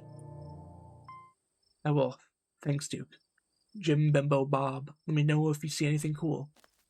With that, she's off. It's just you and Duke in the dark woods once again. And we've been stopped so long that the old hip is starting to voice its complaints. There's an overlook just up this way. Let's hit a spell. I brought a few victuals along if you're peckish. Find a way along the narrow path and emerge on a rocky outcropping overlooking the dark forest. The sky above is smeared with stars, more than you've ever seen before. Duke interrupts the serenity of the scene. This old man grunts, folding his creaky joints as he settles in on a nearby log. He starts rustling through a small pack you hadn't noticed he was carrying around. I want some beef jerky and a couple of beers. At least it's a nice night. In other circumstances, leave something to be desired. Help yourself to jerky. As for the beer, I was planning on having both cans myself. But I suppose I can be convenient to spare one.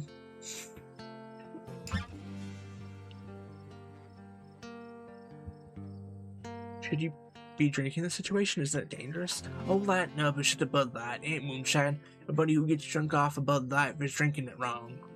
I find it helps keep my aim steady. Lowers the nerves, just enough to shake the tremor out of my trigger hand. If you had one to calm your jitters.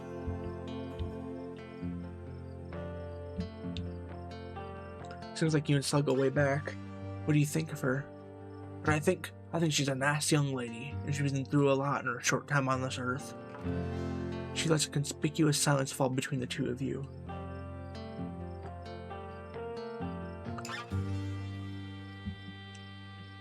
Think about their parents rolling in the grave. So they're both dead?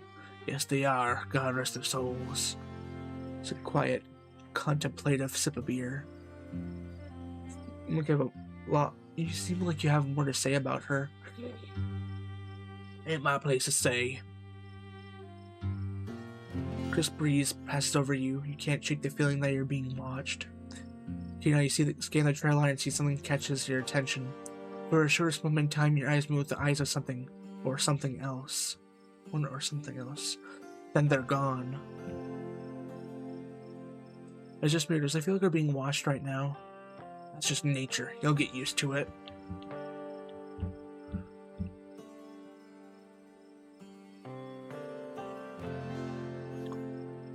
Ugh. I was wondering, how did you find me? I've been on that thing's trail all day. I got myself a personal vendetta. Been after my chickens. I've seen around my property a few times now. Next day I always have a bird or two missing. Those birds is like family to me. I raised them from eggs. They know me by sight like I'm their daddy. It means something to me when some creature sets their sights in my hands. That thing shoots to the top of my list of enemies. I suppose it sees some commonality between you and my chickens. I expect to find a near stranger out here on the wrong end of that thing. I'm glad I did, for your sake. Oh, what you said earlier, why did everyone think I wasn't going to come for the funeral? That'd be Miss Pearl Ann's doing. She was never really kind when talking about your side of the family. Bless her heart, and God rest her soul, of course. But she told everyone your side of the family had sworn off Scarlet Hollow, and everyone who lived here. So nobody around these parts thought we'd be seeing much of you.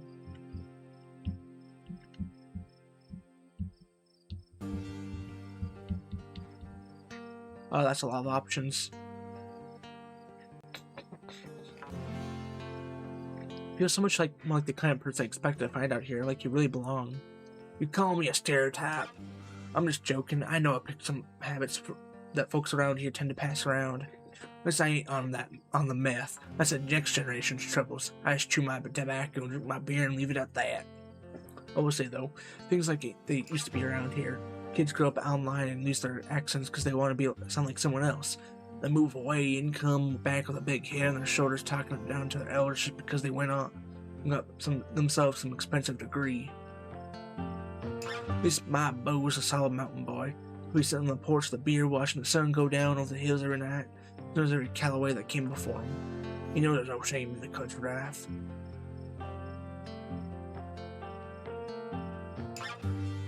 You're from here. What do you think of Scarlet Hollow? What do I think? You might as well be asking me what I think of the air. I breathe or the dirt I'm standing on. How am I supposed to know I'm in it? I should be the one asking you, what do you think of our town?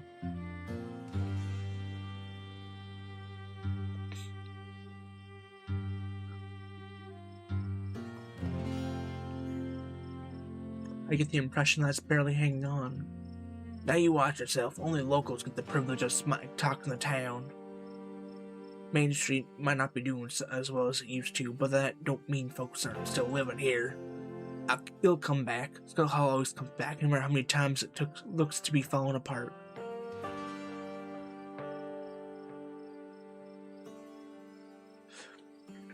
What do you think of Tabitha, to be honest? You say that as if I would have had a bad word to say about her. I think she knows the value of hard work, but I think she and her whole family have been the lifeblood of this town for longer than I've been alive. And they're the whole reason any new jobs come out this way. They ain't just some tourist bullcrap. Now the scars I think that this place ain't just some glorified theme park like some other towns I could name. I don't want to be a local flavor character selling any produce at some cutesy farm stand. Folks from the city who think they want homegrown goods but get nervous when they see a brown spot. So I am grateful to Miss Tabitha. You don't hear no slander to her good name.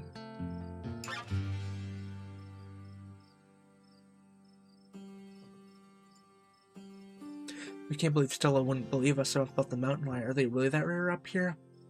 You ask most people, there ain't have been any in these parts. You ask most people, there have been any in these parts for decades. But everybody who lives deep enough in the hills has a story or two about C1. Not that anybody believes us. And if we don't manage to bag that son of a bitch, you'll have one of them stories too. And then you'll get to see the rare pleasure of telling people what you've seen with your own two eyes and nobody believe you.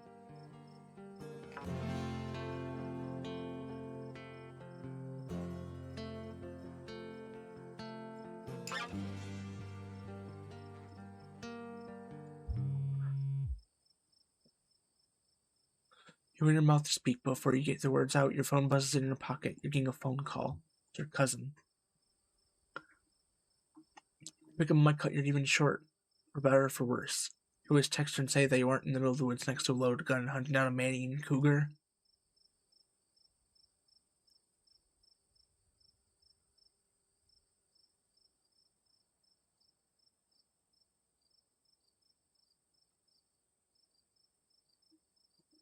Not believe that you happen.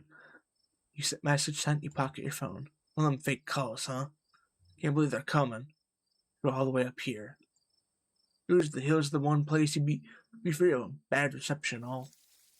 Down nearby, scuffling, and then wanting the rustling goes louder. That must be my birdie. She's still alive. One man takes a step towards the tree line. You thieving little hands off her. Duke turns forward with flashlight hand, crashing through the brush. You're not thinking fast, which way did it go? There's not a sound nearby. That wasn't the sound of wherever the two of you were chasing. It's a human voice, and you recognize it immediately. You pray that Stella didn't leave the woods after all. If that would be the case, but there's a difference between getting a sense of things and having your speculation verified. And it seems we found one of Duke's chickens, folks. She's not looking good. I'm hesitant to speculate, but Duke stops mid-stride to listen, his hearing evidently not quite as sharp as yours. Yeah, I know that voice. Appears to be some kind of growth. I've never seen anything like it. Jeez, I hope I don't get demonetized for this. So I swear to God, I tell you to go on. Dilla, I swear to God, I did not tell you to go on home. The two of you emerged into the clearing, revealing what Stella had been filming so intently. It's Birdie. her little chicken body planting desperate breathes as she lies in the crumpled heat at Stella's feet. Birdie, oh no, what's happened to you, sweetheart? You guys found her like this. I think there's something seriously wrong with her. Still, I don't think you should put this online. Jim Bimbo Bob is right. Nobody has to see it like this. Sorry, Duke, it's just, my job. It's cool, is what it is. But he doesn't have made something into some online slideshow. There's something really wrong with all the animals we've seen tonight. No goddamn shit, it's like some kind of plague. Better not be contagious. Do you see that thing get a hold of her? I sure did. I got on camera too. I don't know what it is yet, a gnome or something. You know there ain't no such thing.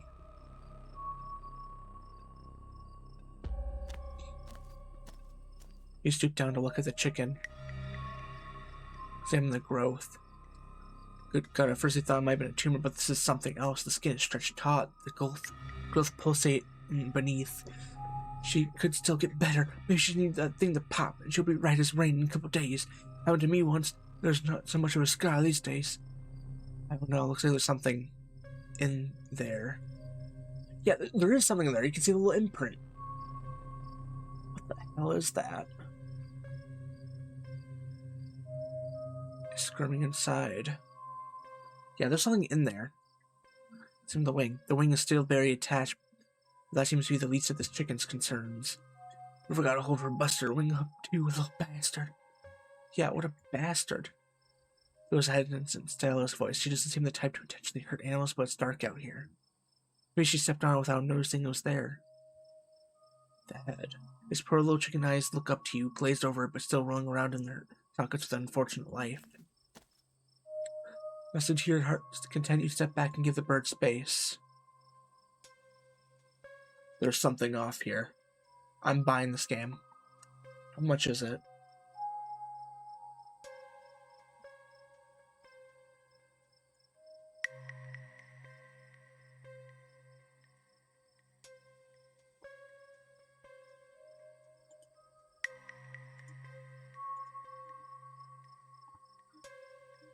$25. How much is it on sale usually?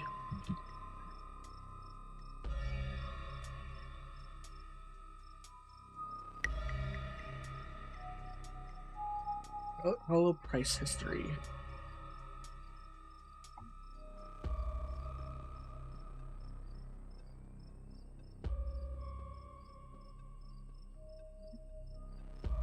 Yeah, that's a pretty good price. $18 every sale it appears. But I missed it during the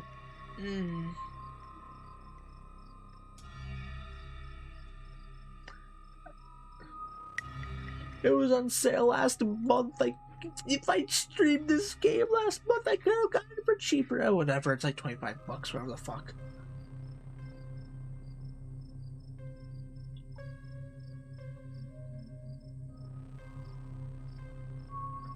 Major update remains.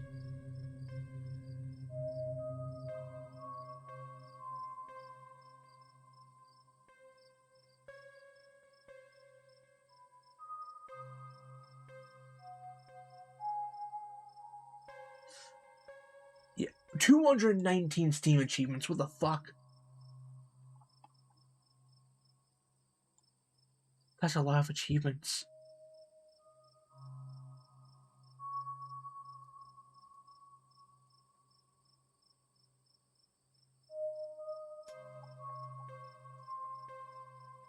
$219 achievements in the base game. What the fuck? I'm playing the demo. The demo has 30 achievements. What the fuck?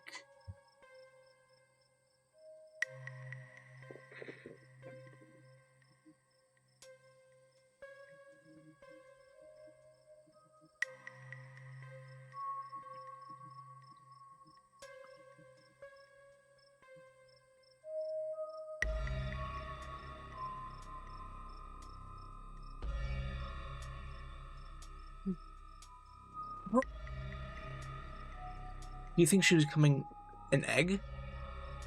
Like all those things are gonna pop out of her? one of those things that'll pop out of her? No, I don't want to retain that notion. She ain't got an incubator. She needs that thing drained. Maybe some antibiotics, that's all.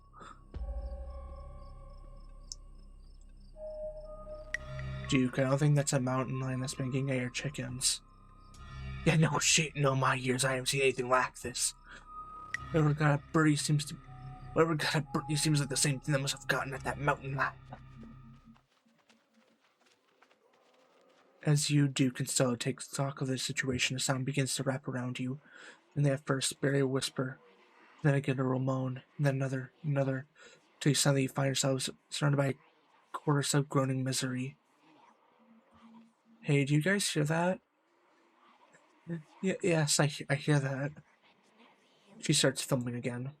Go on, Birdie, let's get you home. As Duke skips up the injured Birdie, the voices in the trees intensify.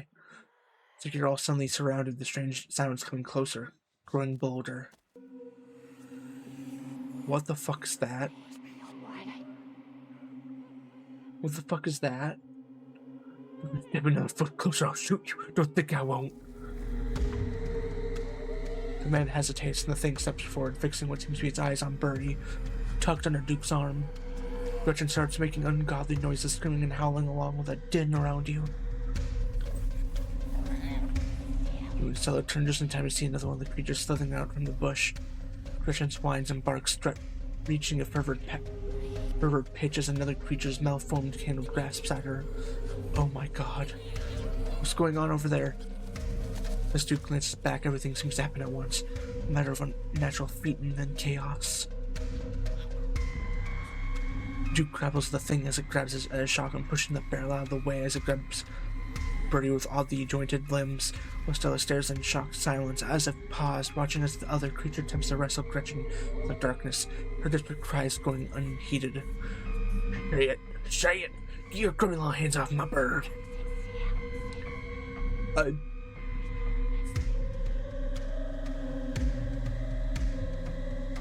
Duke has the shotgun. You rush forward, shoving the awful thing away from Duke and Birdie.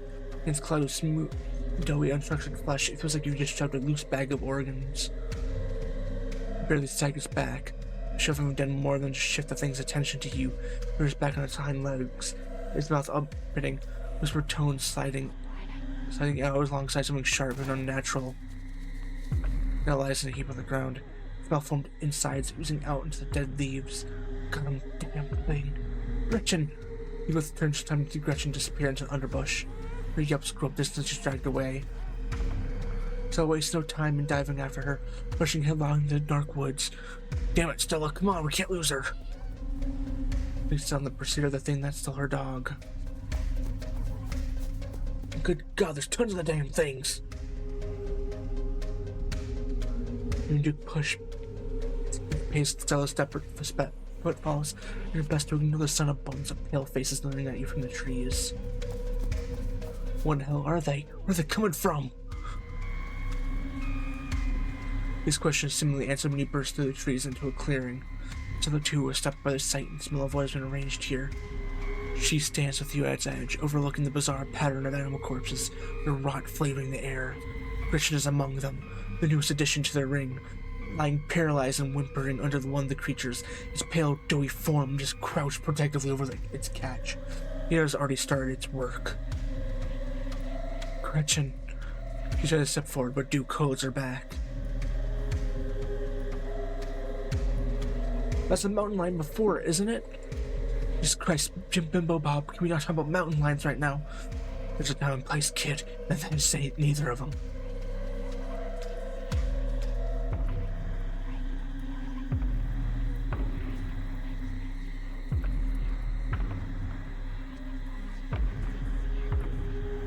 You gotta have your Stella before they do that to us too. Here's all I have. We disappear at the edges of the clearing. They're surrounding you. We gotta do something and stand around ain't doing us favors. Duke came your shotgun. Duke cautiously hands off the gun to Stella. She loves that at her dog. It's not going to get like that. I won't let it happen.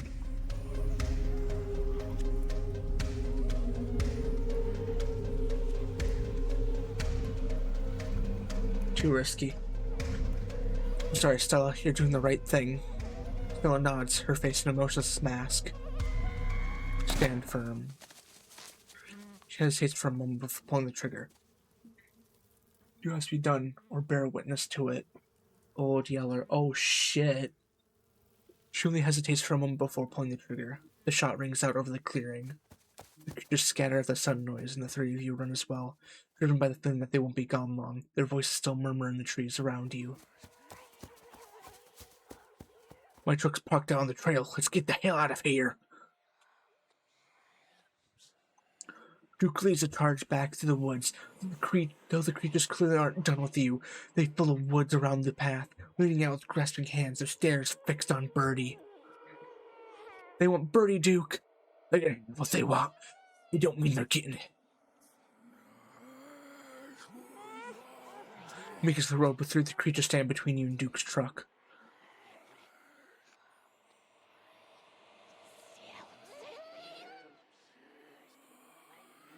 What are you waiting for, Duke? Shoot them! Duke, you know what they're here for. And this is what you want. This is what you want, you sons of bitches. Take her and leave us be. Duke. Now, still, I know you got trouble with vehicles. Don't hear any nonsense about you walking back to town here. Get in the truck. You sense a slight bit of hesitation, and Stella pauses in the path next to you.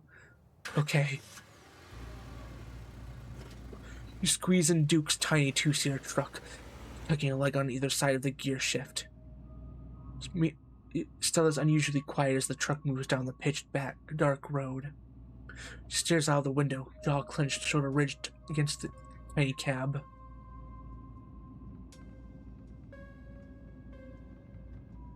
I'm sorry about Gretchen. She doesn't respond. Give her space to grieve, Jimbo. I regret doing my name like that. What the fuck? Jim Bimbo Bob. There'll be plenty of time for talking when that's what she wants to do. So I guess it wasn't a mountain lion getting at your chickens. Yeah, I guess not. Can't say I know what I'm supposed to do with that information, though. Spouse the boy, or not for some long nights guarding the wrist them from the things.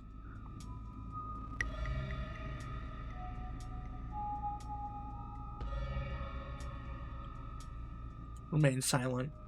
You let the silence continue, staring at the road ahead. Every now and then you spot what look like pale anguished faces peeking out from between the trees before vanishing back into the underbush. Soon the rumble of gravel beneath the tires gives way to uneven pavement. The truck comes to a stop in front of a small cottage. Thanks for taking me home, Duke. Anytime but Jesus, Mary, and Joseph, what were those things? I have no idea. I've never heard of anything like them. But I've got a ton of footage. Nothing really clear, but it's a start. I better go check in with Bo. You've been worrying about me. You and your friends stay safe. So those things don't follow us. Well, no point in talking about the buds, but just look out for yourselves. Take care, Duke.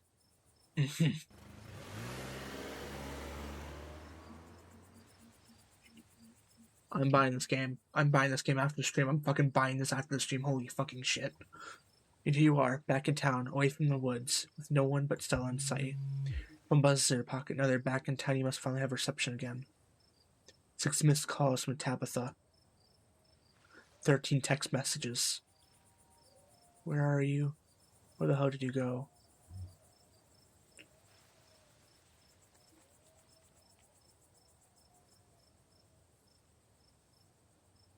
I didn't peg Tabitha as someone who'd be this needy.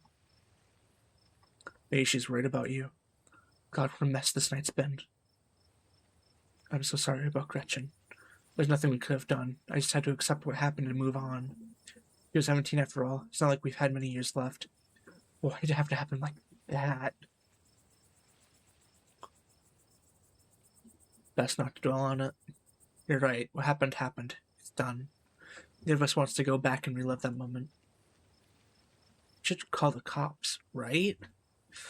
You're not from around here, but that'd just be wasting time. Police out here mean well, but they don't really do anything, you know?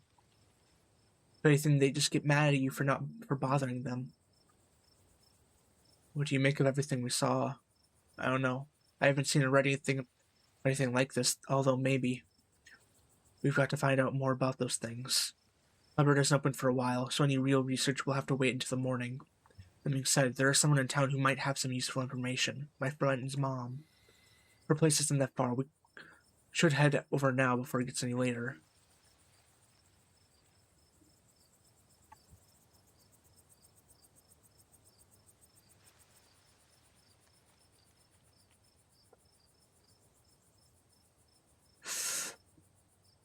Guess we'll silently follow Stella back to town. Hope she's still awake.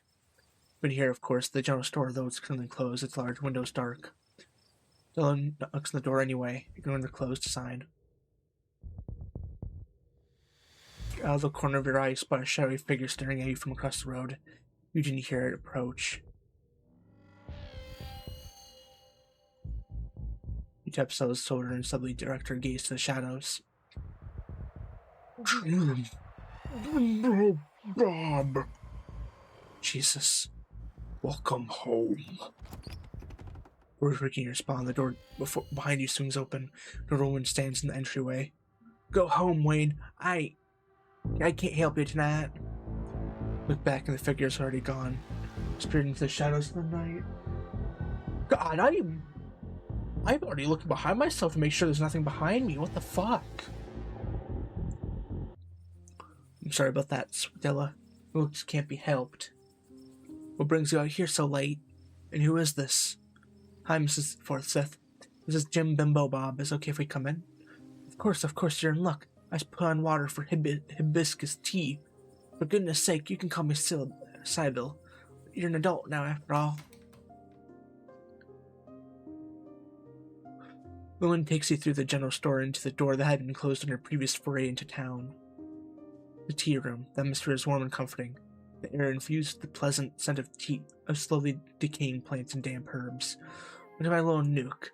It's nice to finally meet you, Jim Bimbo Bob. I was so sorry to hear about your mother. You were such a lovely soul. You've been slowly missed in the holler. And now poor Pearl Ann is gone as well.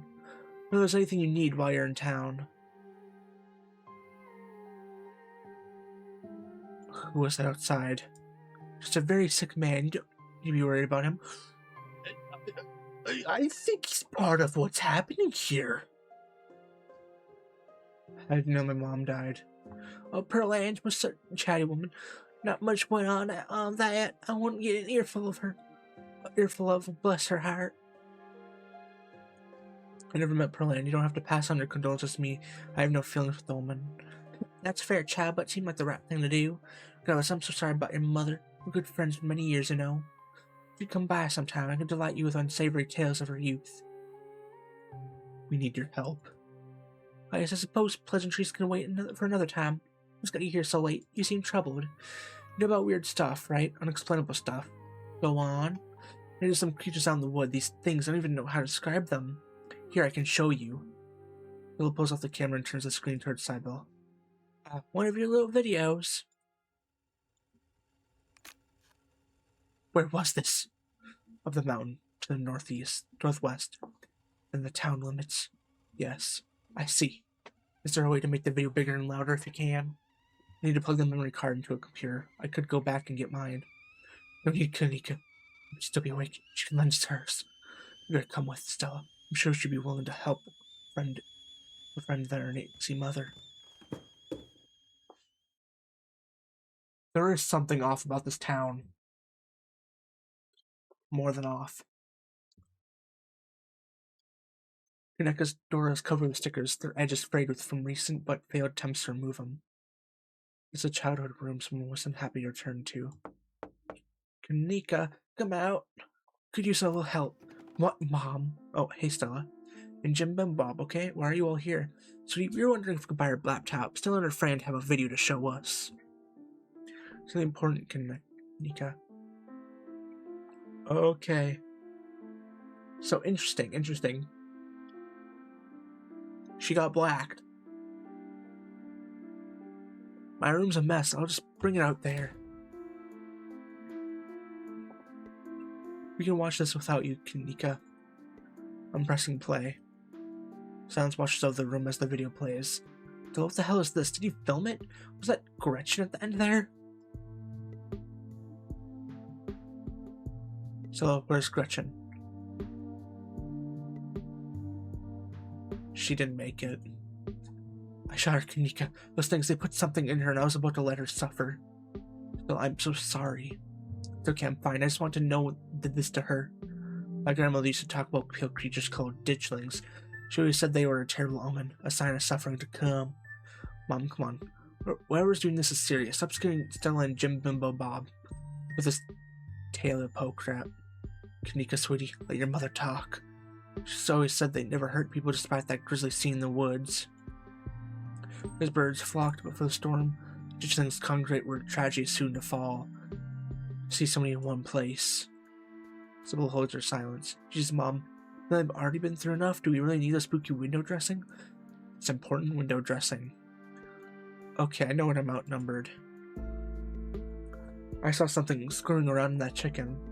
You see all those open roads to that spouted nest? I'm wondering if they were incubating in the local wildlife. There weren't any growths there. It looked like they all popped. Oh dear, I forgot entirely about the tea I put on. Let me fix you up a couple cups. It'll help soothe your nerves. I don't know, it's getting late and I should let Jim Bubble Bob get some rest. I don't think they even meant to wind up in the woods tonight. I can keep going, I'm still wired. Okay, it's that I'm eager to get home and start doing some research. Let's go round up my usual form to see if anyone has information on ditchlings. Is that what you call them? That's right, you go on home now. You try to get some rest. Don't stay up all night on the online. Let me get you some of my house-made peppermint tea to go. Really just wanted to soothe the souls. Bye, Stella. I'll see you tomorrow, okay? Call me if you need to talk. Thanks, Kanika. Bye, Bimbo Bob. It's excellent. Iced or warm. Though the night's getting chillier. Warm will probably be best. Helps wake up the bones. Be careful out there. The view. Oh, this is me. Are you good? Find your way back.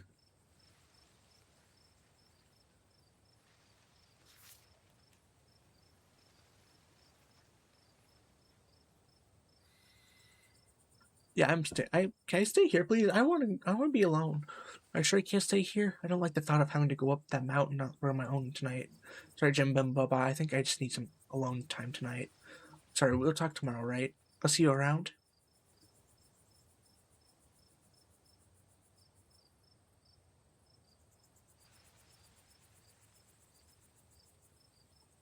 It's not like I'm much of a choice. I guess not. We're in this together now. Stay safe.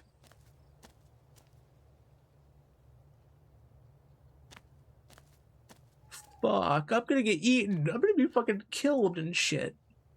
Salvation sight, you make a mad dash to the door. Oh, thank God you're back. Who the hell have you been? Do you know anyone named Wayne? For a slight but palpable hesitation before Tabitha answers. I employ over 100 people. I'm sure I know a Wayne. You hesitated before answering me about Wayne. It's late, Jim Bimbo Bob. You never came home. I'm sorry that your random questions and the accusations caught me off guard. Wait, you smell like nature and an old dog. Must have met Stella then. Ugh, that explains everything. I'm going to bed. I'll see you tomorrow.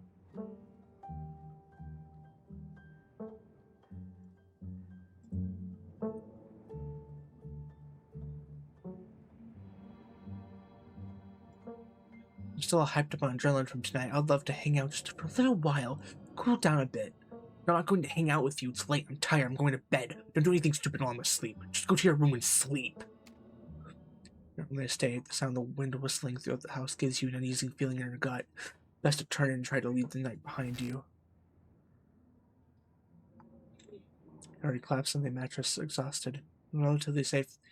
This uncomfortable bed. The events of the past evening seem something that happened to someone else, though. It's a clear picture of the terror you felt in those moments. For now, you're safe and you're warm. Eventually, the sun will rise and chase away the monsters. And them seem like nothing but bad dreams. Maybe tomorrow, if you're lucky, you'll wake up in the normal world and have a boring week in the mountains with your sour-faced cousin.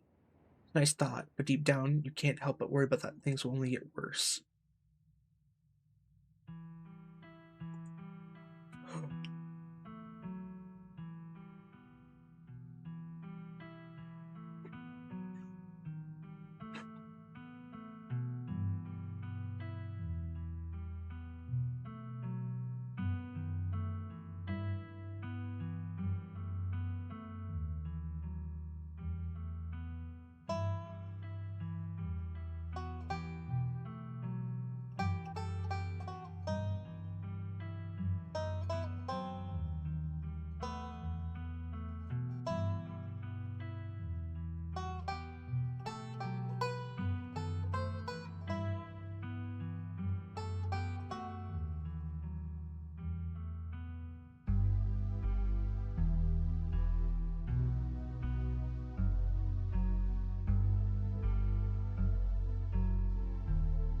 Ugh.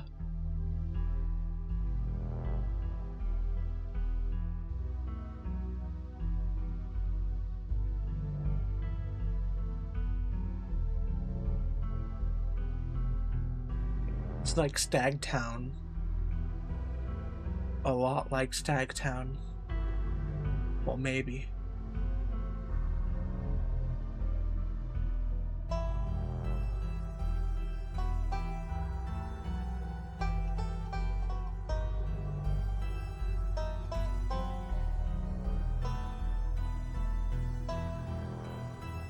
The rabbit hole only gets deeper.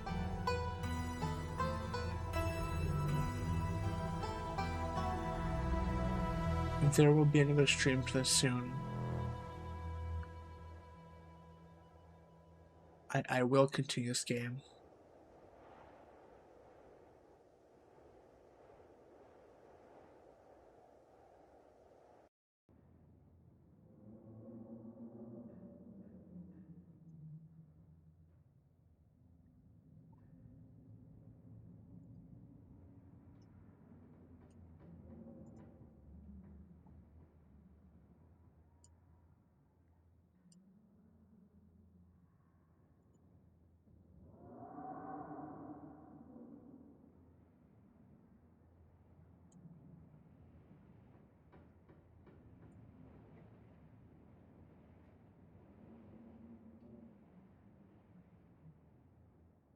I'm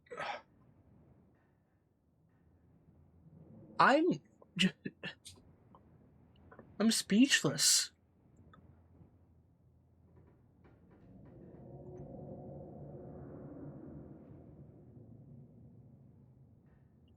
Uh,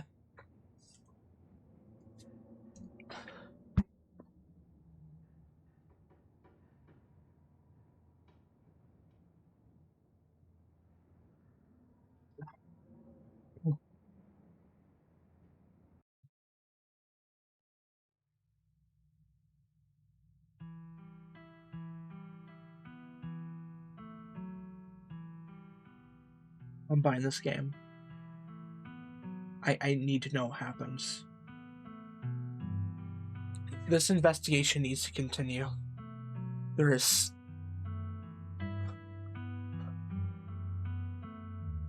Perhaps this is hell.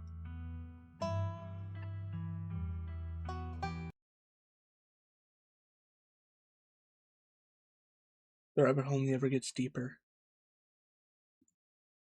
Thank you to everyone who watched who's watching the stream or not. I guess I don't know. No one ever really comes anyway. Just an attention whore. Well, have a good night, good day, good afternoon. I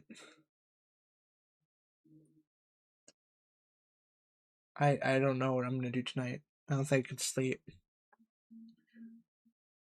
Again, thank you all for coming. I'll get the VOD up eventually. Nearly 4 hours. This is the longest I've ever streamed. I need to return to Scarlet Hollow as fast as possible. Thank you all for watching, and